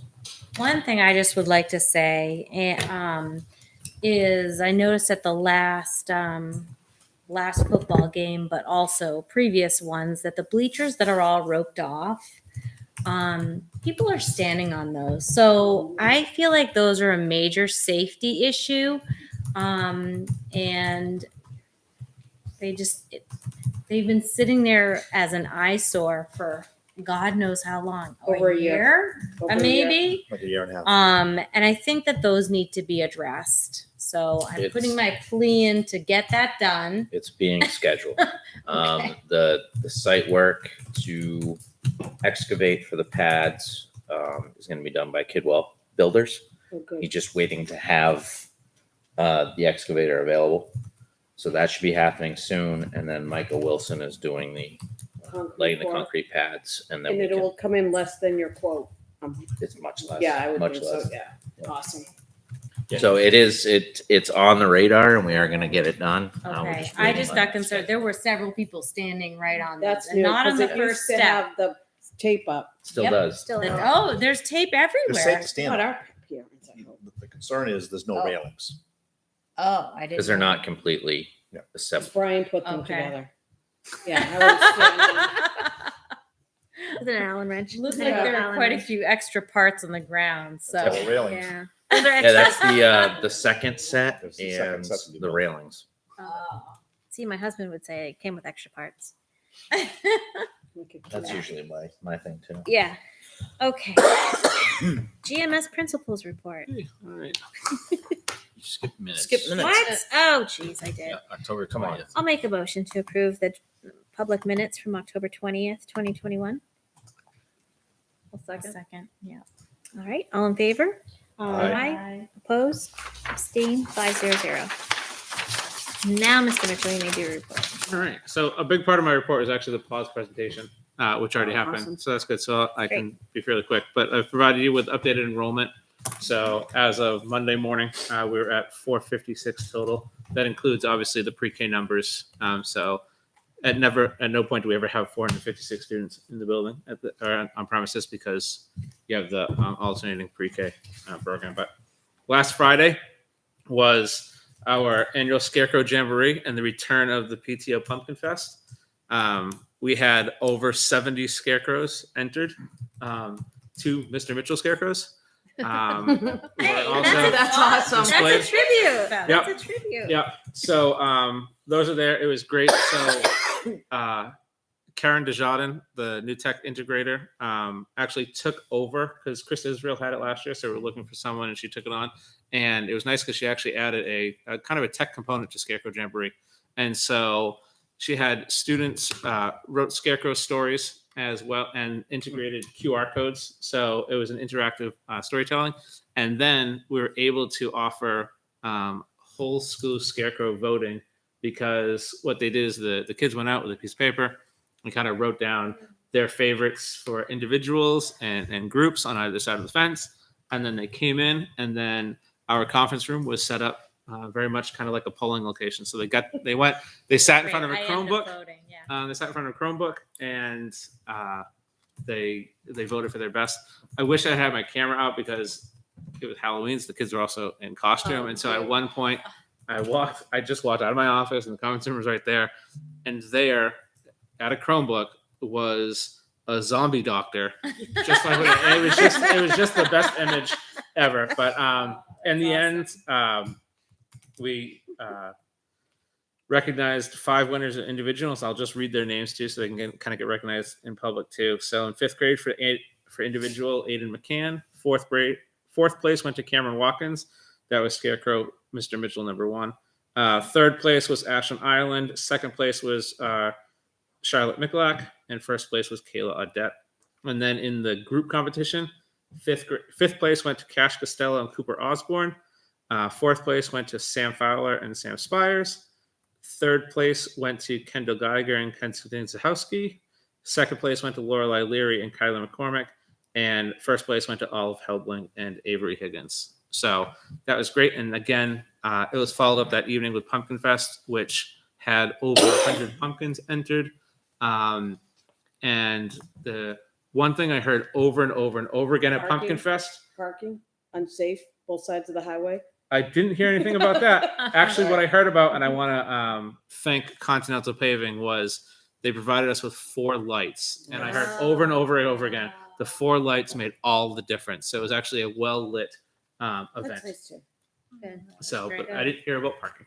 I'm I'm sure it was, but I was on the laptop and I couldn't see. I know someone who's a police officer. They were parked on both sides of. That is just so dangerous. Having a cousin who was hit by a car when he was 9. Yeah. I'm like hypersensitive to that. Do you think they could stagger it or something? It just scares the living heck out of me. All it Stagger takes the is time? one little goblin to run in between cars. It just. We resist sometimes. We like to have the event at the school, but Campbell is the safer parking lot. It's just something to contemplate, because I went down after work. I'm like, let me drive by and see how it is. It was a zoo. I mean, there were cars up and down both sides, and I chose not to park and get out of it, but I saw what was going on. I'm like, it's a great community event. So I think we have to get after some And of the it's safety not stuff. taking anything away. I heard it was awesome. Yeah. And I wish I could have been there. I really do. Yep. Let me bring it up. Obviously, it's a PTO event, so I'll bring it up with them and we could talk about that as a legitimate. So if there's contingency plans, or whether it means detail officers or some way to address That would be awesome. that situation. Did they, Or you could always bus them, what we've done in the past too. Have them park at LMS and bus them. Bus them, yeah. Yeah. And they had the big, huge Continental floodlights. We had 4 sets. Usually we only got 1 or 2. Yeah, And- but we were able to kind of Great. corner them, and the area where Pumpkin Fest was going on, and I've heard in the past, because I didn't get to experience one. The thing is that you can't keep the kids off the playground structure, and they go over there, and it was very, very dark, and you always ended up not being able to find. By having 2 in those kind of corners there, it was. I mean, it wasn't daytime lit, but it was lit enough that you could see every kind of crevice and spot.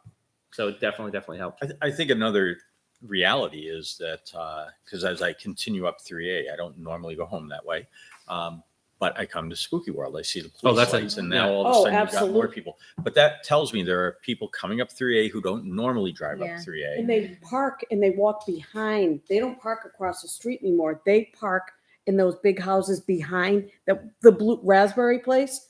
That is now where the parking is. And they walk behind fences behind those 3 houses. That's why we don't see people walking on the street anymore. Oh, for Spooky World? Yeah, because everyone was. You remember, Tara? People wearing black. It was. Yeah, they so. park in the cornfield out back, and they. Yeah, it was nerve wracking as someone who has to drive by it. And so I think, unfamiliar drivers going past our school with parents and kids, we have to think about that. Yep. So it's a good point. Yep, absolutely. We were asked about doing trick or treat at the high school, Michelle. Did that occur? Did Yes. they do trunk or treat? Trunk or treat. Yes. Trunk or treat. Sorry. How did that go? Was I don't have little ones families. anymore. There was, I did see that on Yeah. Facebook. A lot of people went. Like 70 families. Yeah. That's awesome. I love it. our stance was absolutely. Yeah. It's a parking lot. Utilize it. Mhm. There was nothing else going on. So Yeah. Again, better than the GMS parking lot. No offense. It is what it is. That's been What that's been doesn't a work? safety concern for years. Right. Yeah.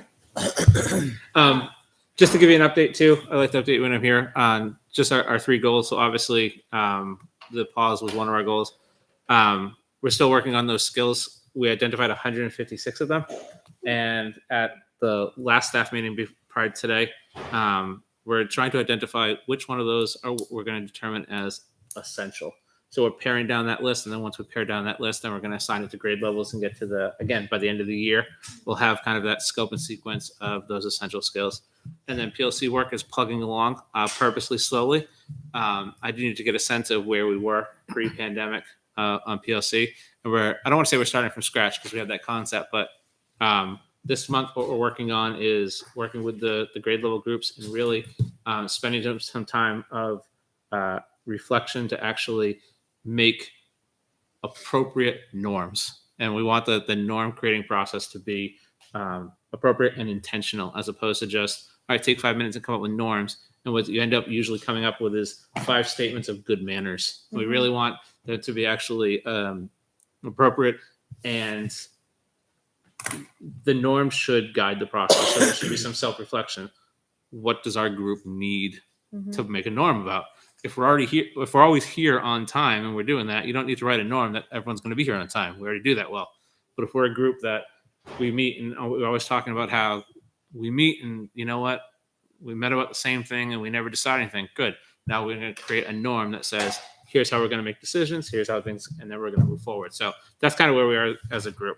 And the one other thing I wanted to just bring to the board tonight, and I don't want it to sound foolish, but last week the U.S. News and World Reports came out, and GMS was listed as the 27th best elementary school in the state of New Hampshire by U.S. News and World Report. Now, 27th is we're not going to have a parade. We're not going to celebrate because honestly, I believe that we're top 15, top 10. But we were 27th. But what that forced me to do was say, okay, let's look at what that means. What does 27th mean? And so first one was out of how many? Yes. And the best we can get is 223. Oh. And so we're 27th out of 223. And then I wanted to look at, all right, who's top 30? Who are we keeping company with? And so GMS in little old Litchfield is keeping company with Bedford, Newcastle, Hollis, Portsmouth, Rye, Hanover, Greenland, Hampton, Lebanon, Northampton, one school in Concord, and Dunbarton. I think that's pretty good company that we're keeping. And so the next thing when I talked to Mike was, he said, let's look at our peer cohort group and see where we rank. Of all of our peer cohort districts, Bedford is the only one that's above us. I like that you did. Yeah. Bedford is 2nd, 4th, and 14th. We come in at 27. Bow, Hopkinton, 2 schools in Hudson, 3 schools in Londonderry, 3 schools in Merrimack, Moultonborough, Pelham, Sunapee, Wyndham, all are below us. All are below 27. Other districts that are below 27, Amherst, Milford, Plastow, Mount Vernon. I put Mount Vernon in there because Tom. If only we knew Oh, someone who knew boy. the system I'm that glad could you get said us that. there. I just had to find out where Mount Vernon was in there. No, Been there that's the 2 months. elementary, right? Yep. Seriously, if you can bring what you saw in your previous employment here, the sky's the limit. Mhm. We And I think have- you're well on your way. Like I said, I think we're a top 10, top 15 school. So So Dan hasn't seen this version of the spreadsheet. It's similar to Oh. what he and I had worked on to sort of articulate this. That's what we we were- were. Oh, Oh, right. Just a little bit. Michelle took it to a different level Yeah, because she I then looked know. at the middle school and the high schools. Yeah. Because those rankings are also out. And Mm-hmm. so, if you look at the bottom, and Dan, I think it's 295. When you go to the U.S. News and World Report site, it says there's 295 schools in the elementary division, but then there are Okay. some like Wyndham Golden Brook School says unranked. So A lot it's of them were unranked. 233 that are ranked. Then there's another somewhat number that just yeah, didn't so get a rank. we kept scrolling through, Huh. and at some point they like the assignment that they. So you could have schools 1 through. I want to say it was like 155, 67. and then 167. Okay, because then after that you were just called like 167 to 223 or Right. something like that. They were all Yeah. kind of. So those were the ones that were ranked, but in such a low tier they didn't want to parse them out. Yeah. And then you get to the unranked schools, and so that's how you get to 295. So Okay.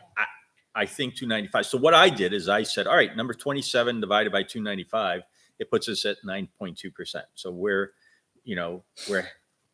only have 9.2% above us, top 10%. That's the way to look at it, right? Round out. I'm rounding. Oh, yeah, there you go. Top 9, you said? Top 9? 9%. Yeah. So that's one way to look at this. And then I said, now take the same thing and look at the middle and the high schools. You can see Litchfield Middle is at 66 in the That pack. was Tom.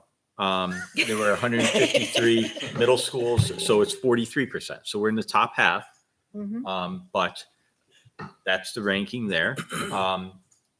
And when you get to the high school, Campbell is in 39th slot out of 96, which is top 40%, if you would. So, we Still work to do. still work to do. And I will tell you, and Dan can attest to this, our team spent a lot of time looking at this. What are the metrics? How do they figure this out? yeah. What's important to them? This is not the be all end all No. at all.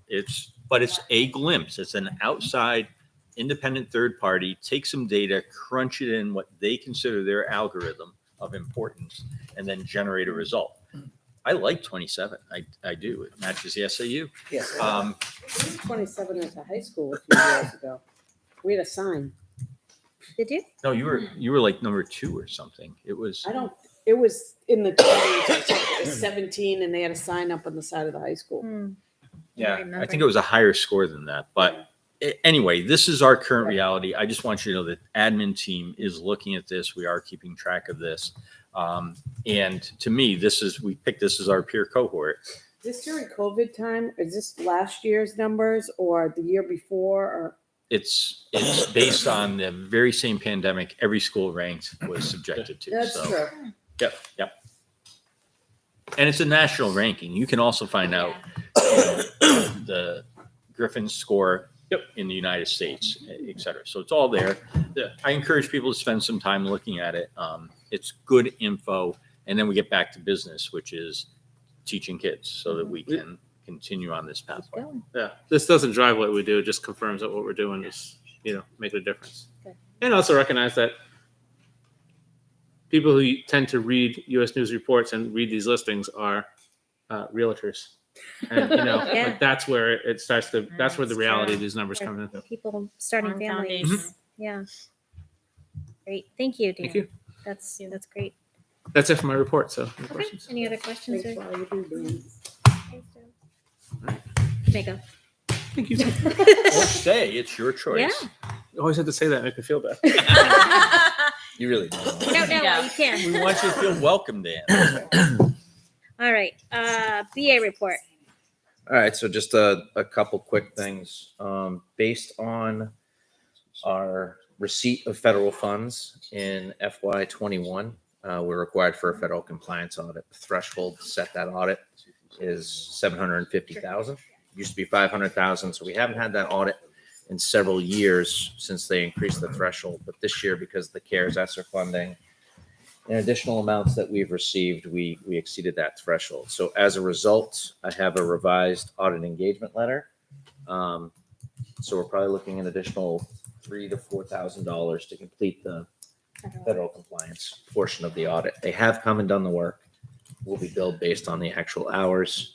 I wanted to notify the board because this letter will need board chair signature Okay. in order for me to return it to Plodzik and Sanderson. Okay.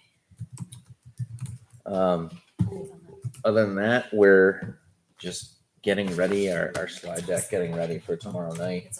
Get going. I did reorganize the schedule a little bit, bringing salaries and benefits to tomorrow night instead of Monday due to conflicts for Holly. So That makes sense. It's the bulk of the budget anyway. Oh, did you send It the is a bulk of the schedule to budget. us? The There- revised schedule?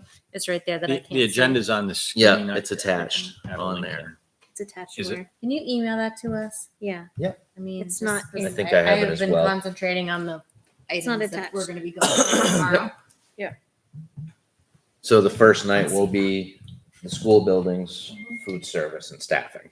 Okay. And then the second night will be support services and special services. So All right. just getting ready to go. Sounds good. And we're all set. It's in the CHS library, CHS library, we're starting at 6:30. 6:30. Um, LCTV will be there. LCTV is aware, so They should will be be there at set. 5 o'clock to set up. Great. And it'll be our third night with LCTV this week. Yeah. And our third night together. We're very um, thankful for LCTV. And just a few reminders. I mean, it's a typical board meeting with the presentations, and then at the very end, there is a community input session. So folks are able to ask questions or make comments at the end of the meeting. And the public is welcome to attend. These are public meetings, so absolutely welcome. Not through a Google Meet. There There's will no not be a Google Google Meet. Meet on there. I took it off. I said public attendance only. All right. They're gone. I Yes. was just going to ask them if they wanted to say anything or had any questions for Yeah, us. I thought I thought they were going to say something during public. And, Oh, gosh. they Okay. didn't, but we'll follow up. Let's follow up with Yep. them. Okay, They thank you. did tell me initially that they didn't have anything to report on They said that. necessarily. Okay. Yes, they Oh, told okay. me. Oh, I that, was just that talking to explains them why they earlier. didn't. Yeah. But they're also new to it, so I Yes. don't Oh, know might if be they- getting their They said that they were experience. planning on coming the first meeting of each month. Oh, good. Oh, okay. It's nice to have student reps again. Yeah, so it is. Because I'm happy to see them. Thank them for coming and have a good night. One other quick reminder for tomorrow night. So remember, this is the joint meeting. The budget committee members are there to observe. They all got their budgets on paper starting yesterday. So we had them at the meeting last night. I think somebody picked them up there. Well, And then we Kate dispersed. Kate got hers, Bill got his, but the rest are still in the SAU office. Oh. No one's come to get them The yet. rest have not been picked up. Nope. Okay. We'll have to give them out So tomorrow. we'll- So two people did pick them up on paper. So that's been done. And the budget committee is aware they're at the SAU, right? Yep. Okay. Yeah, because Mr. Hayes asked us to leave it outside the door. I come in this morning. I'm like, why is this packet outside the door? And, Yeah. he just wanted to pick it up and go, which is great. So we did make that arrangement. Yeah, thank you for doing that. He was very grateful. Okay, and if they're not picked up at the SAU, they'll be at the meeting tomorrow They'll night? be at the Absolutely. meeting tomorrow night. Great. All right. Follow along. Committee reports, budget committee. We met last week and some reductions were proposed, some passed, some did not. On the town budget, it was probably the quickest, most streamlined meeting we've had so far, in my tenure anyway. So everybody seems to be looking forward to tomorrow night. I'm looking forward to tomorrow night and getting into it. Yeah. Starting off the season. Brian, did you want to report on facilities? We kind of Yeah, facilities met on the 27th. And a big part of the discussion was from Dick giving us energy savings between LMS and CHS and total dollars. from the work that we've already done. Correct. Yeah. He gave fiscal year 19 numbers, 20 numbers, and then 21. And savings of 14.65 for electricity for savings of $128,000. And on propane usage, a 9.89 savings of, that's not right, is it? And it's $68,390.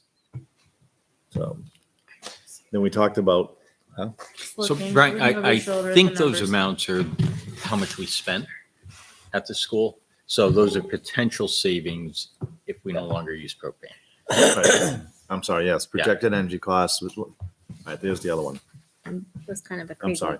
crazy spreadsheet. Was 128,000, so 14.65% on 150,725. So it would reduce it to 128,000. And then 9.89, so I didn't think it was right as far as the savings. On propane, almost 10% savings off of 75,893 down to 68,380. Then we also talked about lighting at CHS, the exterior lighting. That right now it looks like Eversource is going to give us a grant for 85% of the replacement, which will bring, that's 85% of the 22,000, correct? 85% of the 22,000. So we'll pay 3,200 to convert all the external lighting at CHS. Which is fantastic. Mhm. Nice. You mentioned, what's it called? Tonka trunk, whatever thing's called. It's Touch truck? Trunk or No. treat. Oh, The trunk or Halloween. treat? Oh, Oh, yeah. That would I know have been they nice used to have have. it Oh, here. yeah. It was a little bit, but as soon as you said that, I'm thinking, okay, hope they had the spotlights there too, because that parking lot is dark. Yep. So this would be nice if they continue that, doing it there, it would be beautiful. And Dick he started to project some numbers of what just that external lighting would save Yeah. per year, and you're looking probably $9,000 to $10,000. Yeah. So these I are just believe it. It'll be replacing more lit what's up. already there, Yeah. not adding any new. Not adding any new, they're converting Converting. everything to LED, so it's gonna It's be gonna make a tremendous Brighter. difference. a beacon. You'll see Yeah. the high school I from think he said miles. it will pay for itself within 3 months. Oh my God, Yeah. that's insane. Yeah, he said 3 months, $3,000. and then Yeah. I said, well, plus your fees of Oh, finding, right. brokering, and all. I Right. said, so it pays for itself in 5-6 months. He Yeah. goes, yeah. That's insane. I mean, so Right. either way you slice it, this is like smart stuff. Yeah. And again, having the right guy go after it. And he's also writing a grant right now for potential savings of $80,000 to relamp and relight the entire interior of CHS, which we're on the column that would give us like an $18,000 a year savings in electricity cost. Great. And then he's also looking at LMS for potential getting a grant for 46% savings for relighting in that school also. So it's, I mean, a lot of what we're doing, a lot of what's happening in CHS, LMS and CHS, it's all energy saving, and it's all, yeah. And if you take a look at what's happening right now with Eversource and other fuels, I mean, it's the percentage of increase that they're asking for. You said what it was it like 40%? Yeah. Does it make sense to get lights on the game field while we're doing this? No. We're inside and we're blowing up. Why not? That's why. Because you'd have to have a warrant article, because you're probably talking a couple $100,000. Yeah, those lights are That's very $250,000. expensive. Oh, okay. But you football boosters can start, getting some money. Right?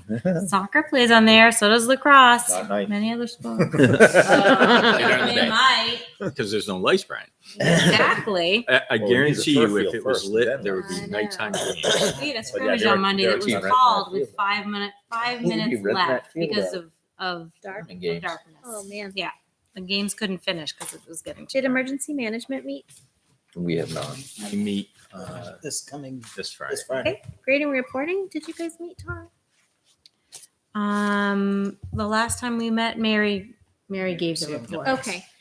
For your next meeting, would it be appropriate for Tara to relay the public input that we received tonight Absolutely. to that committee and kind of, Sure. We'll know relay that that you to are- Mary Got it, Yeah, Um, okay. yeah. I think that's, You'll relay to me. and Yeah. to Bill. Bill. Yeah. needs that. thank you. Perk, you guys meet? It met virtually, and I may have been in a kickball tournament and was unable to join. Hypothetically speaking. The Mac Attacks did not win. Sorry. Sorry to for hear that. Yeah. that. Wellness, has wellness met? Lauren and I met to get it off the ground, just as a pre-planning meeting. We tend to have a tentative date of December 7th, which of course I learned last night. We're having another meeting for the GMS project, but I actually don't think it will conflict because our meeting is after school and it's mostly teachers that attend. And given who was there last night, I think it's still okay to move forward with that. So we're looking Okay. at December 7th for our next meeting. Great. And town capital improvement? Unfortunately, capital improvement did not meet as planned. Troy Brown did not acquire the information we were looking for, so there was really no need to meet. So now it looks like it's being scheduled after all the budget process goes through. What we're going to wait for is for all these admins to submit any changes or anything else. Like I'd asked the school if there was anything that needed to be added or Oh, to the Taken capital off. plan? Okay. But it is just the other group that met is our Monday morning GMS. And like the last one was just basically just getting ready for last night. And the one prior to that, a few things came up. One of them, and I'm not sure where it stands now, but a company called Novus. Is that who it is? Novus, yep. Gave a bid as far as like to go do work as far as the wells and to like find out where the water levels are and that type of thing. But it sounded like the scope of what they gave the bid for was much more than what we really needed. There's like 12 wells, they believe. Is that correct? I think it's higher than that, but there's a higher? significant number there. Right. So they're already established, already there, and they should be able to utilize those if they Okay. can locate them to do that water testing. So I know that, I don't know, was you, Mike, that was going back to them or? Kyle went back to him, and they came back with a revised bid, which was much less. Yeah. Probably they cut 2/3 out of it. Okay. So it came back around $15,000. So we signed on to get that work done. So this is to test the upper site Yeah. for it's suitability. geotechnical and civil engineering are the services they provide. Like Kyle said, that, I mean, the work has already been done in the past, so, you know, it should be much less than what the bid came in at. Good. So that process is in the process of being done. Great, thank you. Yeah. Any other committees that I missed? No? Okay. Policies for discussion, IHB class sizes. So we're bringing forward tonight a little different version of class sizes than what you asked for. So I want to walk you through what we have here, trying to get it as clear as possible. I know the board had asked about striking the striving for class sizes of and putting class size limits there. In looking at it, I thought it was important to keep the striving piece in place because striving is in the state statute, right? It talks about striving for, not the statute, but the ed rule, and it'll say, and then it has the maximums, if you would. So I said, well, why don't we try to match it in grid form? So we brought the striving for, I put striving for averages of, and I made those numbers up. Michelle and I made the numbers up and typed them in. And we put the not to exceed numbers based on what the page 2 charts resulted in. And that, I think, matched what the board had asked us to do last time. Although I want to verify because I think Brian thinks we got one wrong, and I want to make sure that we get it right. So the grade 4-5 number, Brian, is at 23. It should be 24. Because the class size number is 23, right? The In striving for number was 23. In the existing policy, the number was 23, So it should be 24. which means you would have had 23, 20, or 24, 24, 24 For grades 4 before and you 5. triggered it. So really the not to exceed should be 24, not 23, I believe. And the other two have to go up by one also. Yeah, exactly. Which other two, Brian? Next two, because they should be 26. Because right now they're 25.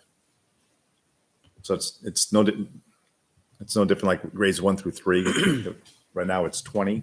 So as soon as one exceeds 21 to 22, then we add the teacher. So the other should be Right. the same way. But is that true for 6, 7, 8 in high school? Because it's programmatic, not a self-contained classroom. But that's what our previous policy was 25. So it should Right. be, so it should be. But our previous policy was striving for, if we say not to exceed 26, then we can't have a class, a core class of 27 kids. Right. Right. So let's look at what the impact of that is, because the other link that's there, and I livened it up for you today because we finalized it, goes to a spreadsheet. These are actual class sizes this year. Okay. There are 2 tabs at the bottom. There's an LMS tab and there's a CHS tab. Let's stay on LMS so we're all on the same page. And the way I sorted this is grade level. So at the very top, you've got all the 5th grade classes, literally all the 5th grade. And then you have the number of students enrolled in it. I set conditional formatting up and said, if it's 10 or less, highlight it in red. If it's 15 or less, and what that really means is 11 to 15, highlight it in yellow because it's like a cautionary kind of small class. Where was that? And if it exceeds 25, then you want to highlight it in green. No, not 25. You have 23 is in green. Yeah, the only number in green is 23, right? So There's a 24. There's a sign. so anything higher than 23 is highlighted in green because you're getting up to the number that's in the guide. So it was just a way to get a handle on, okay, so what do class sizes at the middle school look like? So This is very eye-opening. Yeah, it is. Yeah. if you take the example Brian gave of 25 going to 26, you don't have that now. Yeah. In art 8, there's 27.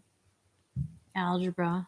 And in DeForney physical education, 26 right now. Yep. And social studies, 26. 26. So if we, and there's 29, yeah, algebra. And That's surprising because that's not a large class. The 8th grade is not a large. That's just how the scheduling worked out. Well, but I think you have one section of algebra. Am I correct? Oh, I was looking more at the Oh, art and right. phys ed, and But there's only 2 you sections. of take those. something like we're going to teach algebra in 8th grade to students who are ready for it. And then you say, so what? Now you create that group, and now that group moves. And so it could impact an art I see. just Okay. because they're together. Yeah. Right? So I think Okay. that's, I don't know the middle school schedule that well, but that could explain some of it. I would argue that more people are taking algebra in 8th grade that probably should be, because I know several who just did not do well in it and are struggling with algebra 2 now. So that's the middle school numbers. And again, you asked for this data, so here it is. And then if you click on the high school tab, this is not sorted by grade because it doesn't exist. I just sorted by the enrollment. So the first thing you get is a whole boatload of, you got a kid taking an online course, so it stands out as one class.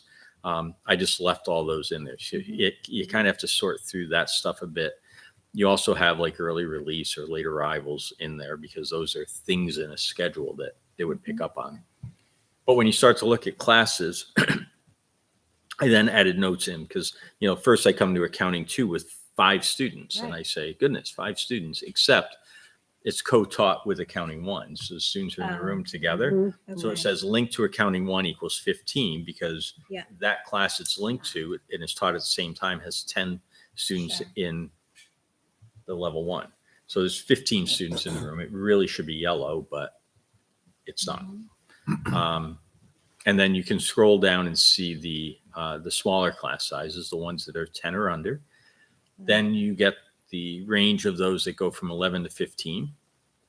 And then you get all the rest of the courses that bring you up to the top tier where, we'd mark the greater than 25s.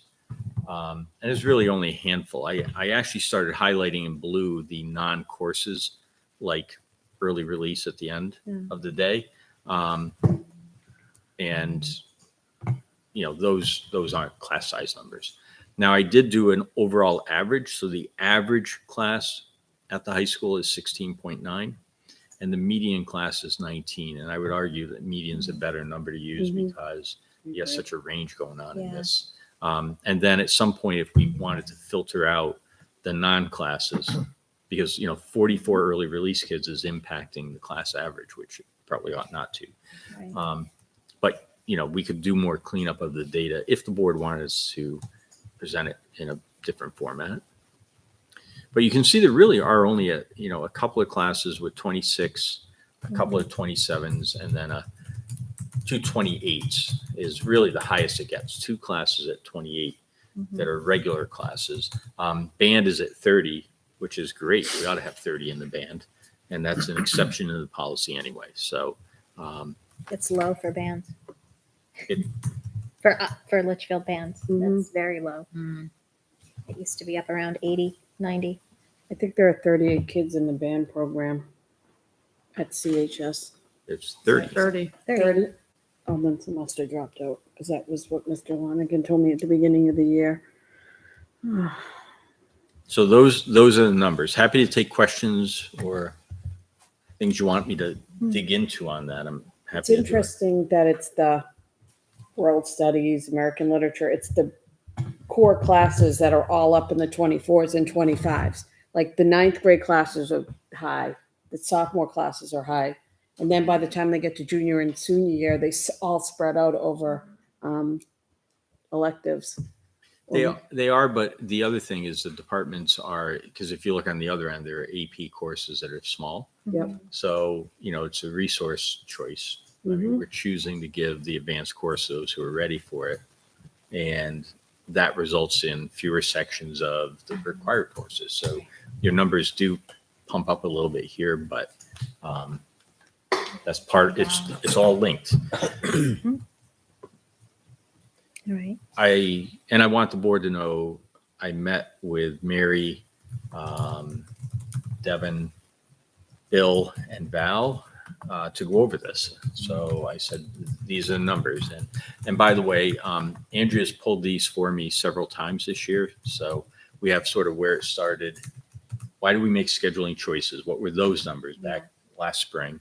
And you can watch the evolution of it. But these are based on pretty recent numbers being pulled. So this is fresh. They're not going to change much from this. I don't think this is bad. I thought last year was worse. They were much smaller and spread out more. Still a bunch of small classes.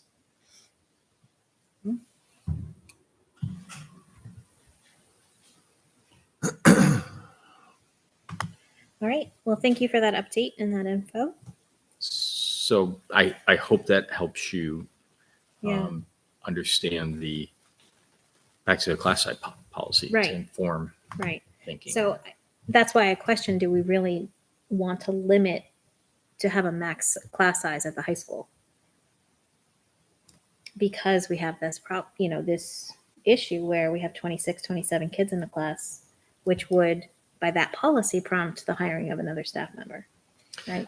Well, so notice it, high school 25, and Mhm. if we change it to 26, not to exceed 26, you've got the asterisk. High school Yeah. class sizes vary and are subject to course subject sections and scheduling, graduation requirements, all that stuff. Right. So, I think there's an asterisk on it to say Mhm. not to exceed. Okay. Number 6 already talks about Right. study halls, band and chorus, large group instruction, Mhm. including lectures. So there's sort of language in there that Yeah, you that know, covers it. that, Okay. that covers us, and it's a softer not to exceed, I guess. Okay. So do we agree Or we that? could just like eliminate That's what I'm this, wondering. take the number out, 25 asterisk, take that out, and then just leave the striving for averages of 23. And leave the asterisk there if you want, but get Yeah, rid of sure. the 25 Yeah. because then you're not even putting a number with it. Right. If I'm a high school teacher and everybody else has a not to exceed number, I'm going to Mhm. wonder, so what, you're trying to get to classes at 30, 35? Where are you going with this? The So thing is, the middle school and the high school is not where the issue is as far as when we start adding teachers for Right. one kid or two kids. It's the elementary school. you could safely put the number 30 in the not to exceed Right. box. So I gotta say, you can raise the number if you want. Because that's the state rule. Yeah. So you could go, I mean, we don't Oh, do I that. see. You can see we Hmm. don't exceed 30 except for the band, and the band should be bigger. I So would leave it, I would leave it, I think it goes back to our conversation we had at the last meeting, that you have to look at all the circumstances as to why are you gonna add a teacher rather than just a number. And if anything, that's where it falls, I think, is the middle school and the high school. Mhm. So the only number that does have to be changed is grade 4 and 5. To 24. Correct. No different. It's the same thing we did with grades 1 through 3. So you can have, in grade 4, you can have 3 classes of 24. Mhm. You can have 4 classes of 24, but as soon as it hits 25, then you're changing the teacher. No different. That's what we did with 1 through 3. Instead of 20, you can have 4 classes of 21. As soon as you get 1 class of 22, then it triggers the teacher. Then we're not striving for an average of 21, right? For 4 and 5. That would be 22, wouldn't it? Be 24 for Right. 4 The and 5. not to exceed would be 24. But are we still striving for an average of 21? Yeah, you can strive for anything you want, but it's not going to trigger another teacher until a class hits 25. Any other comments? I have So- to pull up the one from last So one time. comment is, does this grid feel better than the crossed out multiple versions of, Yes. Michelle spent a lot of time formatting this, and I'm like, strike it all out. Yeah. Sorry, Michelle. I'm all like, right. I think we want to get away from this Yeah. and just have something here that makes sense. So if the board's comfortable with the 2-column striving for and not to exceed we'll change. So I'm reading down the not to exceed, Brian. You ready? I got Yep. 19, 21, 24, 26, 30. Yep. And we leave the striving for averages. I gradually increase it 18, 19, 21, 22, 23. That's the flow. It's what we're striving for. If we could do that all the time, it'd be great, but there'll So be those enough. numbers that are there do not reflect an increase in sizes. It's basically, we're just Mhm. kind of Streamlining. reframing It's it. reformatting it Right. essentially, but it's the same numbers that were there before, Mhm. which is where my concern is, because I think the reason we brought this up to talk about was the concern that particularly this year with grade 4, that increased class size, that 24 is too many in those classrooms for all, and according to this, all 4 classes have to be at 24, and it still would not trigger the hiring of another teacher. And I'm concerned about that. I'm not sure if I'm a parent and I'm looking at this and saying you're striving for 21, but 24, there's a big difference between 21 in a class and 24 in a class. Your strive fors get higher as you keep going. There's a further distance between Right. your strive for and your not to exceed as you go down the chart. And whereas kindergarten, we're striving for 18, and the second we hit 19, we're out. We're allowing a lot more leeway in those 1 to 3, 4 to 5, and I'm not sure there's that big of a difference between kindergarten and grade 1. And should that be that way? I struggle with that a lot. We raised, oh, okay, but we lowered the strive for, wait a minute. I know. I have to Grades- look at both of yeah. them. I printed out Grades 1 it through at 3 home wasn't and now I 19 forgot it. before. It was a strive for of 20. Yes, 1 through 3 Right. was striving for 20. 4 and 5 was striving for 23. And 6, 7, and 8 was striving for 25. Okay. We So- lowered the striving for Mhm. because we added a not to exceed. We put a firm. To me, I thought the striving for numbers. I see. I'm glad you explained why you added the striving for, because it didn't really, we're going to make the decisions on the not to exceed column. That's the number that we're going to use. But if we're keeping striving for in there, I feel like that should still be the numbers that we had last time with any discussions Right. of, other grades. Well, and my concern too goes back to what you said, Tara, which is what we talked about last time, which is there are these 6 criteria in here, and all we ever really look at is the numbers. And so, I worry that we may not put as much emphasis, and maybe we just need to focus and change that the next time this discussion comes up. But we need to have that conversation about 1 and 2 and 3, depending on how experienced the teacher is, what grade we're talking about. But again, then what's the point of having numbers in there? So that's the part I struggle with that a lot. Right. But I think that's a allow- conversation when we do have to consider hiring another teacher. I'm definitely going to look at this a different way. And Liz, I mean, your comment last time was so interesting to me that, you feel like as a new teacher, they might feel they would not want to have, they would feel like insulted if they had less than other. I'm all about work equity. I don't think one teacher should have 15 and one have 19. I don't think one teacher should teach 5 classes and one should not. I don't think specialists should only teach 5 kids. I just think there needs to be some equity. I don't know. I just was thinking again, new teachers, but I I thought don't know. the I'm way I curious. took it, we were just rewriting what we already had. And that's Just- what this is. Yeah. Right. For me, number 2, I don't know. And this is me kind of speaking from a teacher having been a teacher.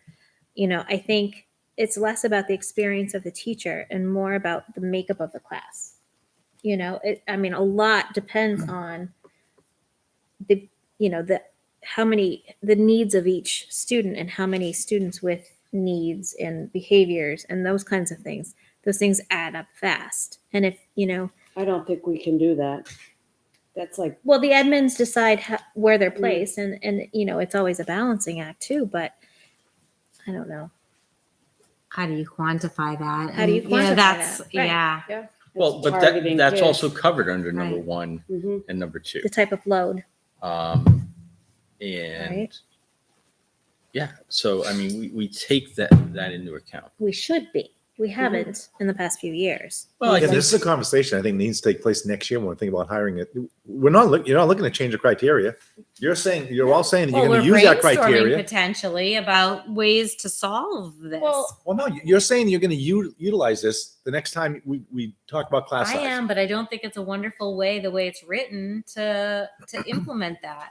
My concern is we talked about this in the spring when we were talking about hiring a teacher, and we said, hey, wait a minute, the conversation should be in the fall That was when why- we're not having numbers. And now we're like, oh, no, wait, the No, conversation should be in the spring.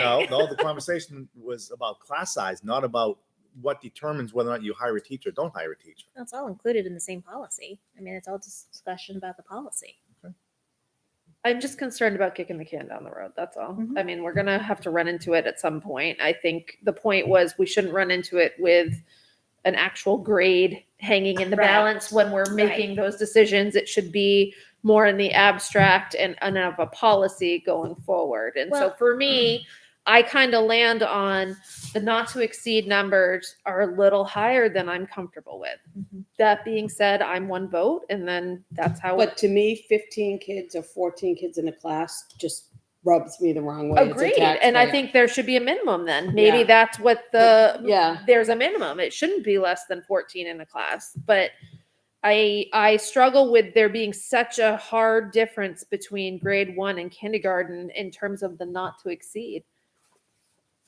I think part of it too is when we make a policy, we don't want to have to revisit it every year or every season. True. You know, Yeah. so it seems like every year in the spring we have this long discussion about do we hire, do we not hire. Every So year. I feel like the policy should be timeless in that it withstands that debate every year. You know, I think it should be clear. So This we're one not has stood going up back for and like the forth. last 15 years. Anyway, Except for the kindergarten number. What I would suggest is think it over. We're going to bring it back with the numbers that match the current, We right? get to do it again. One And, more time. and the next time we're going to give you 2 links. Okay. One is to what we're revising and the other is to the existing. Okay. And then I think we're looking for a vote next time. And the other piece is anybody in the public who's watching tonight who wants to weigh in on class sizes, send correspondence to the board because the board is going to be considering changing some of these. And then honestly, I think it's a series of motions. Yep. I move to change 26 in 6th grade to 25. Yep. Do you get a second? Yep. And then do you get 3 votes? Yeah. Yep. And whatever rules is what numbers end up in the Yep. draft at that Yeah. point. That makes And sense. we're literally, so the noodling is, like you said, it's been going on, but the cans now kicked where we are. So I think Yeah. we just have to settle on numbers I agree. and figure it out. Does Yep. that make sense? Yep. That makes sense. All right. Thank Thank you. you. Thank you for bringing that back. All right. I wrote revise IHB again, but it's Revise the okay. revisions. We're gonna get it We'll right. get there. I We'll said get there. bring back. Coronavirus. Talk about a dead horse. Yeah, so That let's situation. talk for a second. First of all, let me get the October numbers up. Have they changed any definitions since we met before? They have not changed any Okay. definitions, but you can see we've got November in a nice blue ready to roll. Quick summary of where we are.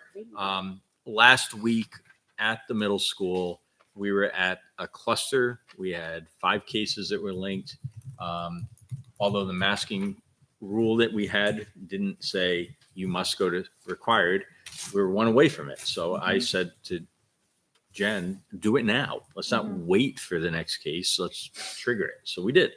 And I think it was the right call because I'm going to go to LMS because that's where the concerns are at the moment. Although student absences are low, we do have 4 positive staff and 5 positive students at this point. Wow. So She sent out an email, aren't there like 8 or Mhm. something like that? She said Yeah. 8, but this is This even- is 9, so there's 9. even one more Uh, since then. So let me ask you this. So let's say Holly's my sister and she's at the school. She has COVID. I have to stay home because I'm not vaccinated for the 10 days. Is it? If you're in the same Yeah. Oh, household, then yeah. yeah. Same Yeah. household. And then you yes. can't test out of it. you cannot Correct. test out. All right, because that's how we're doing it in my district. Because Correct. you look fine, go back to That's school. if you're not vaccinated. Right. Correct. If you're vaccinated, you can go right back to school while there's an active case in Mm-hmm. your house and monitor your symptoms. But Recommended I thought you had to wear a mask when you came It's back. recommended right now is required because we put that in place. But if we had targeted and it wasn't required, we would ask you to do it. Mm. I think most people would be reasonable, but Mhm. Sorry, just wanted to clarify that again. so let me tell you, in that letter, Jen put a scary last paragraph, Yep. Saw that. which I said, you have to put the scary last paragraph. We were on the phone last night as I'm leaving the event at GMS, and she's saying, I don't know how I'm going to run 8th grade. I 4 have staff members out. I have staff members out. She said, I don't have call outs yet. So, who knows what the morning is going to bring. Are they out for the full time They or just they one are day? they are out. So, we were predicting ahead to say there was going to be a lot of band-aiding today to figure it out. And I said, well, here's what I won't do. I'm not comfortable saying to parents at 9:30 at night, we don't have school for your kid tomorrow. Right. I think, it's not like the snowstorm that everybody should know is coming. That would be a blind side. I said that we can't do. We'll figure our way through tomorrow. And then we can make a decision in the morning. So the good news is there were no additional ads. We were able to operate today. But it's a reality Yeah. that if we don't have the staff, I don't know what else to do. So there it is.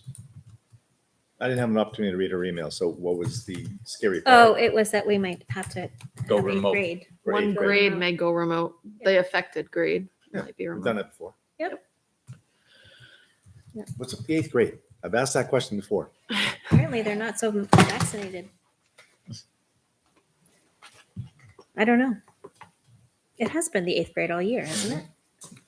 No, well, there are a few siblings. Yeah, but the majority has been the 8th grade. Hmm. Where they're But vaccinated. yet not there's vaccinated. I 0 don't know. cases at CHS right now. So let's. No, so interesting. So if you have other advice for me on what to do, but we have to run a safe school. We Yep. can't Yeah. just Sure. double up. We can't take 2 classes of 24 and combine them into a No. 48. I Do mean, we it's- want to keep you know. kids in person if we can? But how, if we have 4 teachers out or 5 teachers out, how can we run remote if they're sick, if they're home sick? Well, We can't expect them to- remote it would not be synchronous remote. Okay, good. It would be the Posting bad assignments. version of remote that we don't want to run, which is posting assignments and having kids independently figure it out. But some of these teachers might be back before 10 days or whatever. Yeah, I mean, I have a request from a staff member who says they want to work remotely. I've been approving those. But again, those are dependent on the person's health. Yeah. I have somebody who asked for that, but hasn't been able to do it yet. So, it's all going to vary by the individual But if they're case. tested positive, they have to stay. They can't come to school for Correct. the 10 days. Is Correct. it 10 days now? But what if they're vaccinated? If they're vaccinated They and it's should a be able to breakthrough come back. case, are they able to come back? They I believe they still have to do the 10 days. Why? Well, they're positive again. So it under the But they're vaccinated. Still I am different. positive, Yeah. there's not and I can get out of the 10 days. You're Right. positive. You can transmit it to other people. That's crazy. So vaccinated people are still spreading it. If they get COVID, yeah. But remember, those are few and far between, and the symptoms are way less. And you're less likely to spread it if you've been vaccinated. Switching over to Campbell for a second, no cases with staff or students. Student absence rates are low. 8 students waiting on results. We're actually in pretty good shape at Campbell. And if we switch over to GMS, With high absences there. yeah, it's interesting. The Monday after Halloween, we had an increase in absences at GMS. I don't know if Yeah. that means That's a good anything. thing for everybody. Um, Just saying. but the student absences. But if you look, he wrote 38 all pending tests, but then the next day it was 27 with 10 pending tests, and then 33 with 4 pending tests. So the pending tests seem to be declining, but the absence rate is in the median range. So I'm the school I work in, there are a lot of student absences right now. They all have colds and sore throats and, well, symptoms of those things. We're sending them home left and right. Or they get a test and come back. It's like, but again, no cases with staff, no cases with students. So definitely LMS is where the cases are right now. And like you said, it is focused on one grade level. My 10-cent observation, I was down at the school observing lunch. It's a very active, like physically active with each other group. Yeah. In terms of, talking to each other right in their face. So all the stuff that I think as adults have learned to back off. Yeah. I'm not sure 8th graders have caught on to that. are they still spread out? Like last year, didn't they do lunch in the gym as well and up on the stage? Yeah, They it's did. awful. There's no lunch in I the don't gym think they're in So the gym. out of the gym because we have 2 PE classes, so we're Yep. utilizing. So they're all and close I- together, closer together this There year. are than some last desks still on on the stage. stage that are spread out. Is this at LMS? at LMS. They're not mask compliant in middle school every day. They just are too cool for masks. I mean, frequent reminders but Yeah. the cafeteria, they're eating. So They're eating, right? it- But they're Yeah, closer shields. together than they were last year they are. while they're eating. I think right? they're still kind of staggered. Not necessarily right next to each other, but it's not. That is accurate. Okay. I haven't been at. I mean, they are so- still eating and their masks are still off, Yeah. but they are staggered like a W. Talking over each other. Just quickly, the vaccine rates, because we do track it. So New Hampshire's now dropped to the bottom of New England. It's interesting. Our twin upside down state of Vermont is leading the pack, and we're at the bottom of the pack. Pretty significant. I mean, almost 10% differential. And then Litchfield is a further 10% below that number. So, those are just the realities of the vaccine and where we are with it. What age is that for Litchfield and New Hampshire? Is this 18 plus, or does this include So all those who can? I pulled that from the state database, and I think it's eligible. So they just say it was 12 plus. Yeah. I'll be interested to see when it goes to 5. It already is. Right. I have Sophia's Well, whatever they consider, because even though it's at 5, you can't get it takes a few days, I guess, to get the process up and going. So they won't be putting shots in arms for maybe next week. And so at what point I have does an appointment on Thursday. that divider drop? You know what I'm Right. saying? All these numbers, these percents that then Just now get 'em go both. down. That's It's right. an eligibility. I There'll be read more the people Both on eligible. Friday. But the percents will go down because if your universe is growing, Oh, right. you have the same number of people looking. at a I don't even know percent, if these it's percents will eligible go at this down. point. Yeah, Right. definitely. Initially. I see what you're saying. You know what I mean? Yep. For booster. I looked at what Chad had to say, and Chad, this is before the CDC approval, It's been 6 and months Chad since said the it'll take 1 to 2 weeks to operationalize second. Go to school. I said After it. the approval. vaccines. So they said, just be patient. We'll make Mhm. appointments available, et cetera. But they But- did say 1 to 2. I'm also hearing that they may not have the funds to do clinics the way that they did Mhm. when the 12 to 18 rollout happened, because we didn't receive some of those COVID funds that were. The thing is, I think it's going to be available in so many different locations in comparison to what it was back then. that I hope it's- so. Like Yeah. the pharmacies and stuff. One of Oh, my pharmacy. kids got it at a Shaw's Market I and believe it's this. I mean, I think it's the same vaccine. They just get a third of the dose. So Yes. Yeah. they'll still be having the same vials. They'll just be able to get more doses out of it. So hopefully it won't be. I had a parent who reached out to me to say, is the school going to run a clinic like they did for the 12 plus? And I replied, I actually put the fire chief in the loop and said, I don't know where the state is. It's a different environment now than it was. But, Yeah. and I said, and to be Right. That's it. sort of what the state, we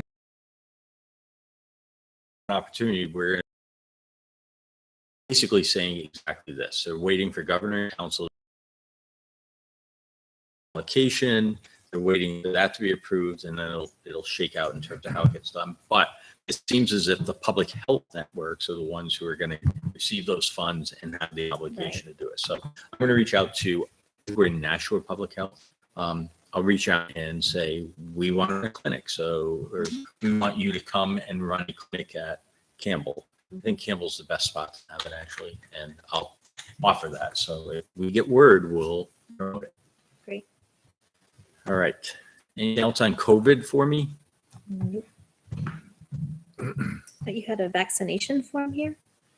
Yeah. So another thing I wanted to talk about is some time ago, we approved volunteers to come back into the schools.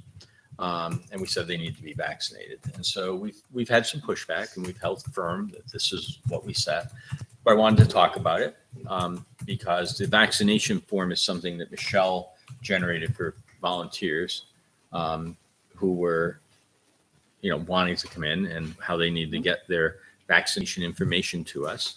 But there has been questions. So the Pumpkin Fest, was that the PTO that ran it? And the PTO had, some people couldn't volunteer because they didn't meet the volunteer threshold.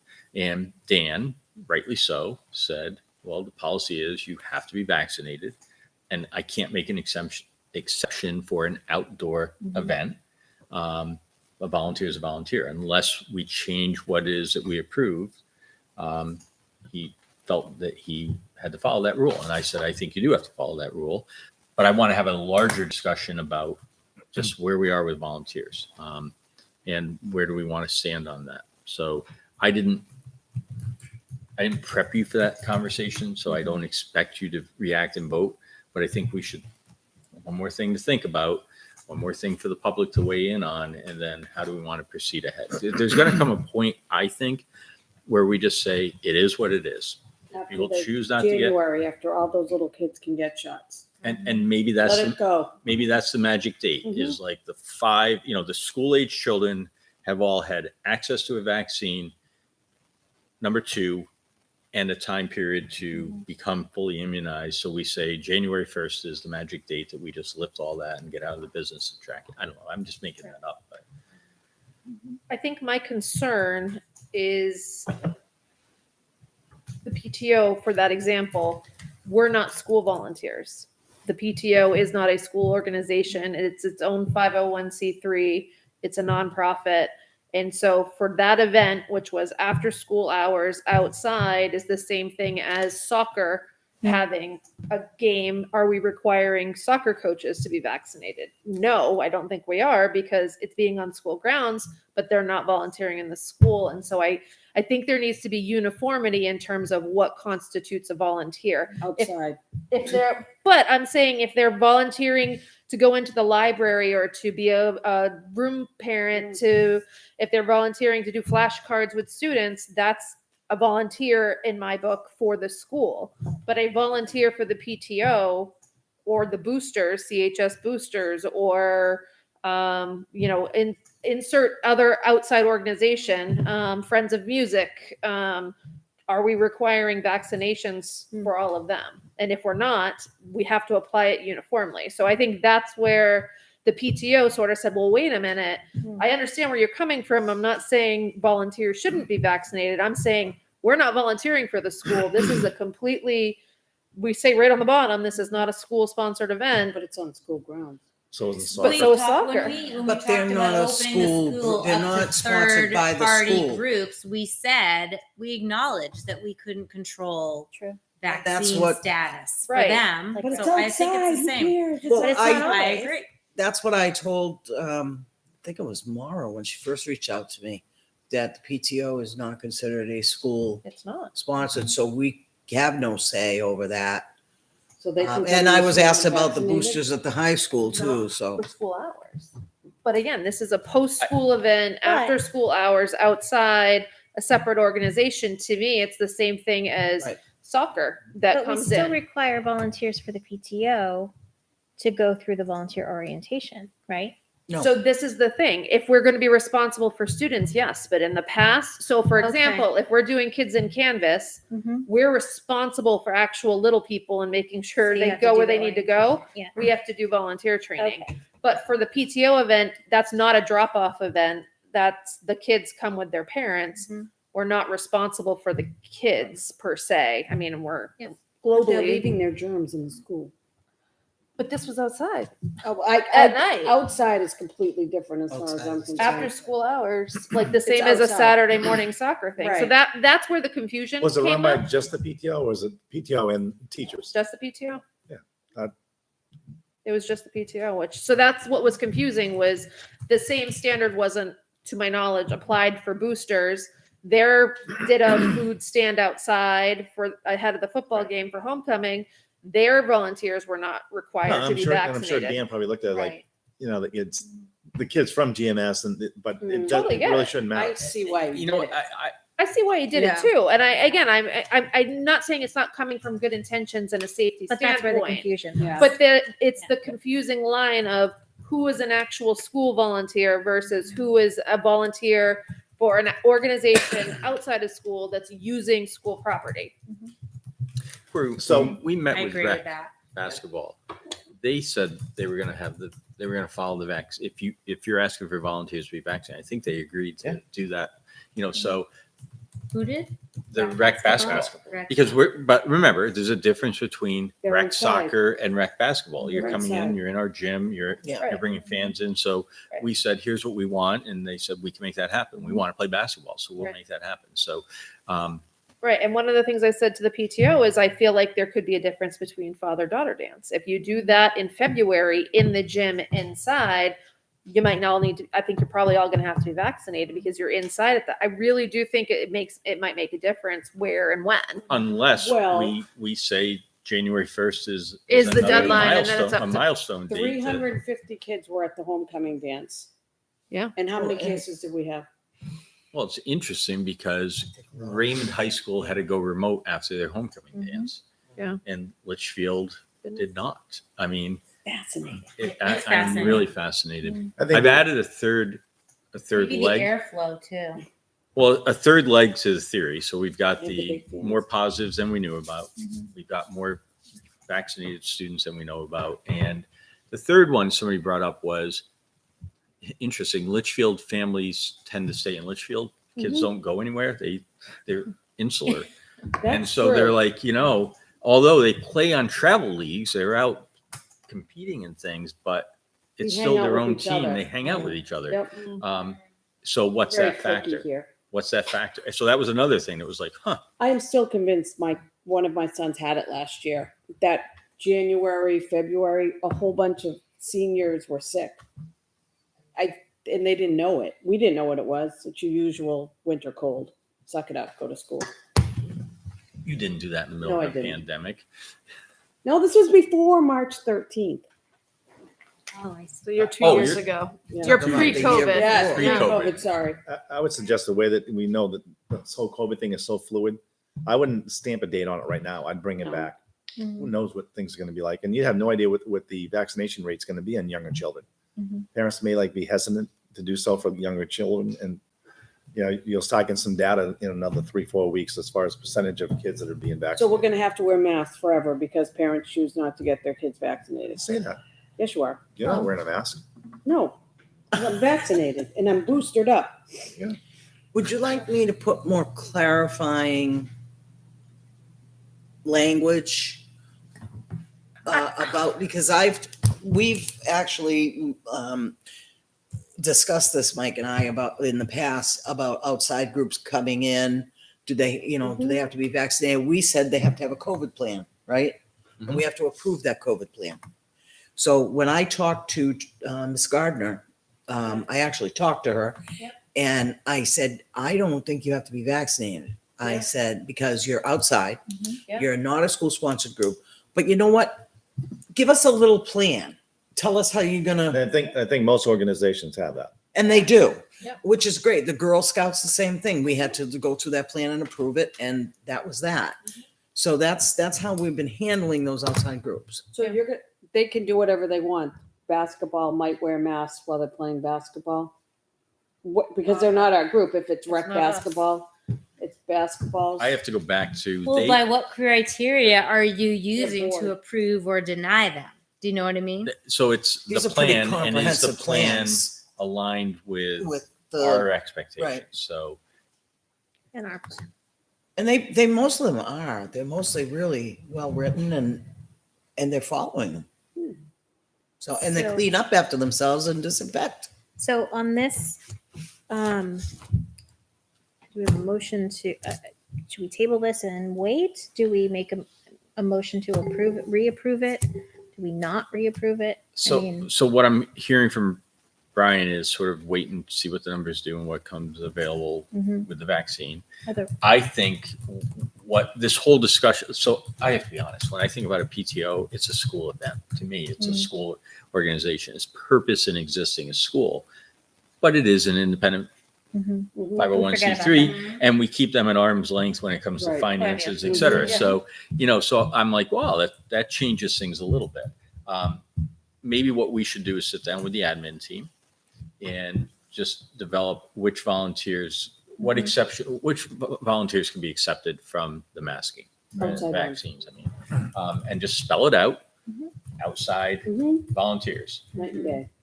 If you're clearly volunteering for the PTO, that might be so we'll map it out and bring that back for the board to consider. Is this something that we And want the to thing do is, going any forward? Saturday morning at GMS, you probably have as many kids playing soccer as you do like a look at pumpkins. Yeah. And you have probably like 15, 20 coaches down there. Outside.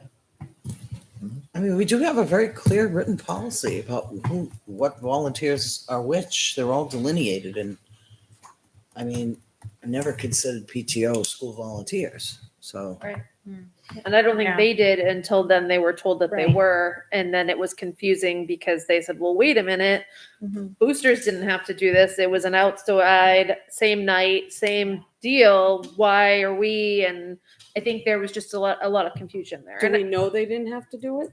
Huh? Do we know? No, they were told they had to. Oh, boosters, Well, we know they were not. They were not. I think another exception is that you have two different principals. Mhm. We've never had the discussion as a leadership team, Right. right? So Time to do it. I think it's worth I think it's discussion just one of and those things clarifying. to have uniformity across the board. It would be helpful. and you have two different principals working in two different environments. You have one where masks are required. You have one where Right. they're not. Mhm.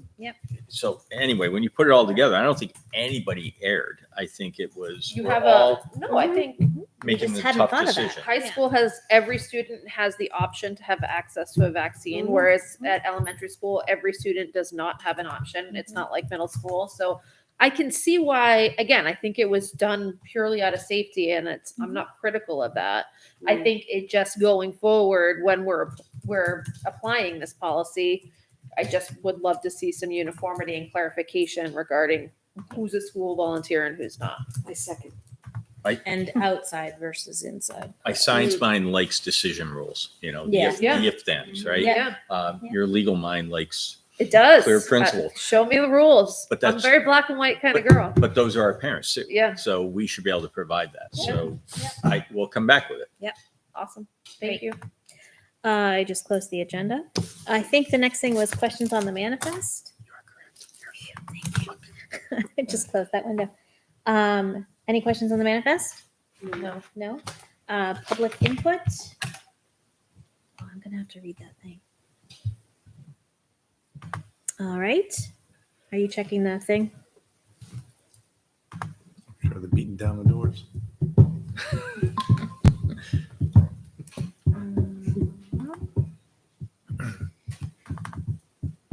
All right. So it looks like no one is in community input. And nobody's in community input. Right. With that, Shocking, isn't it? we will say goodnight to our viewers at home and move into non-public session with a roll call vote. So,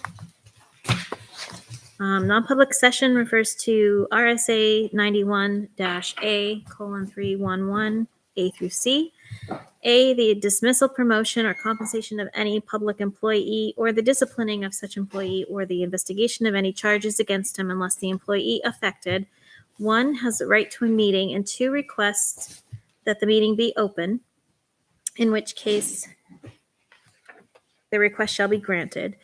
B, the hiring of any person as a public employee. C, matters which, if discussed in public, would likely affect adversely the reputation of any person other than a member of the body or agency itself, unless such person requests an open meeting. Brian? Yes. Tara? Yes. Liz? Yes. Heidi? Yes. And I'm a yes, so we're in non-public session. Thank you.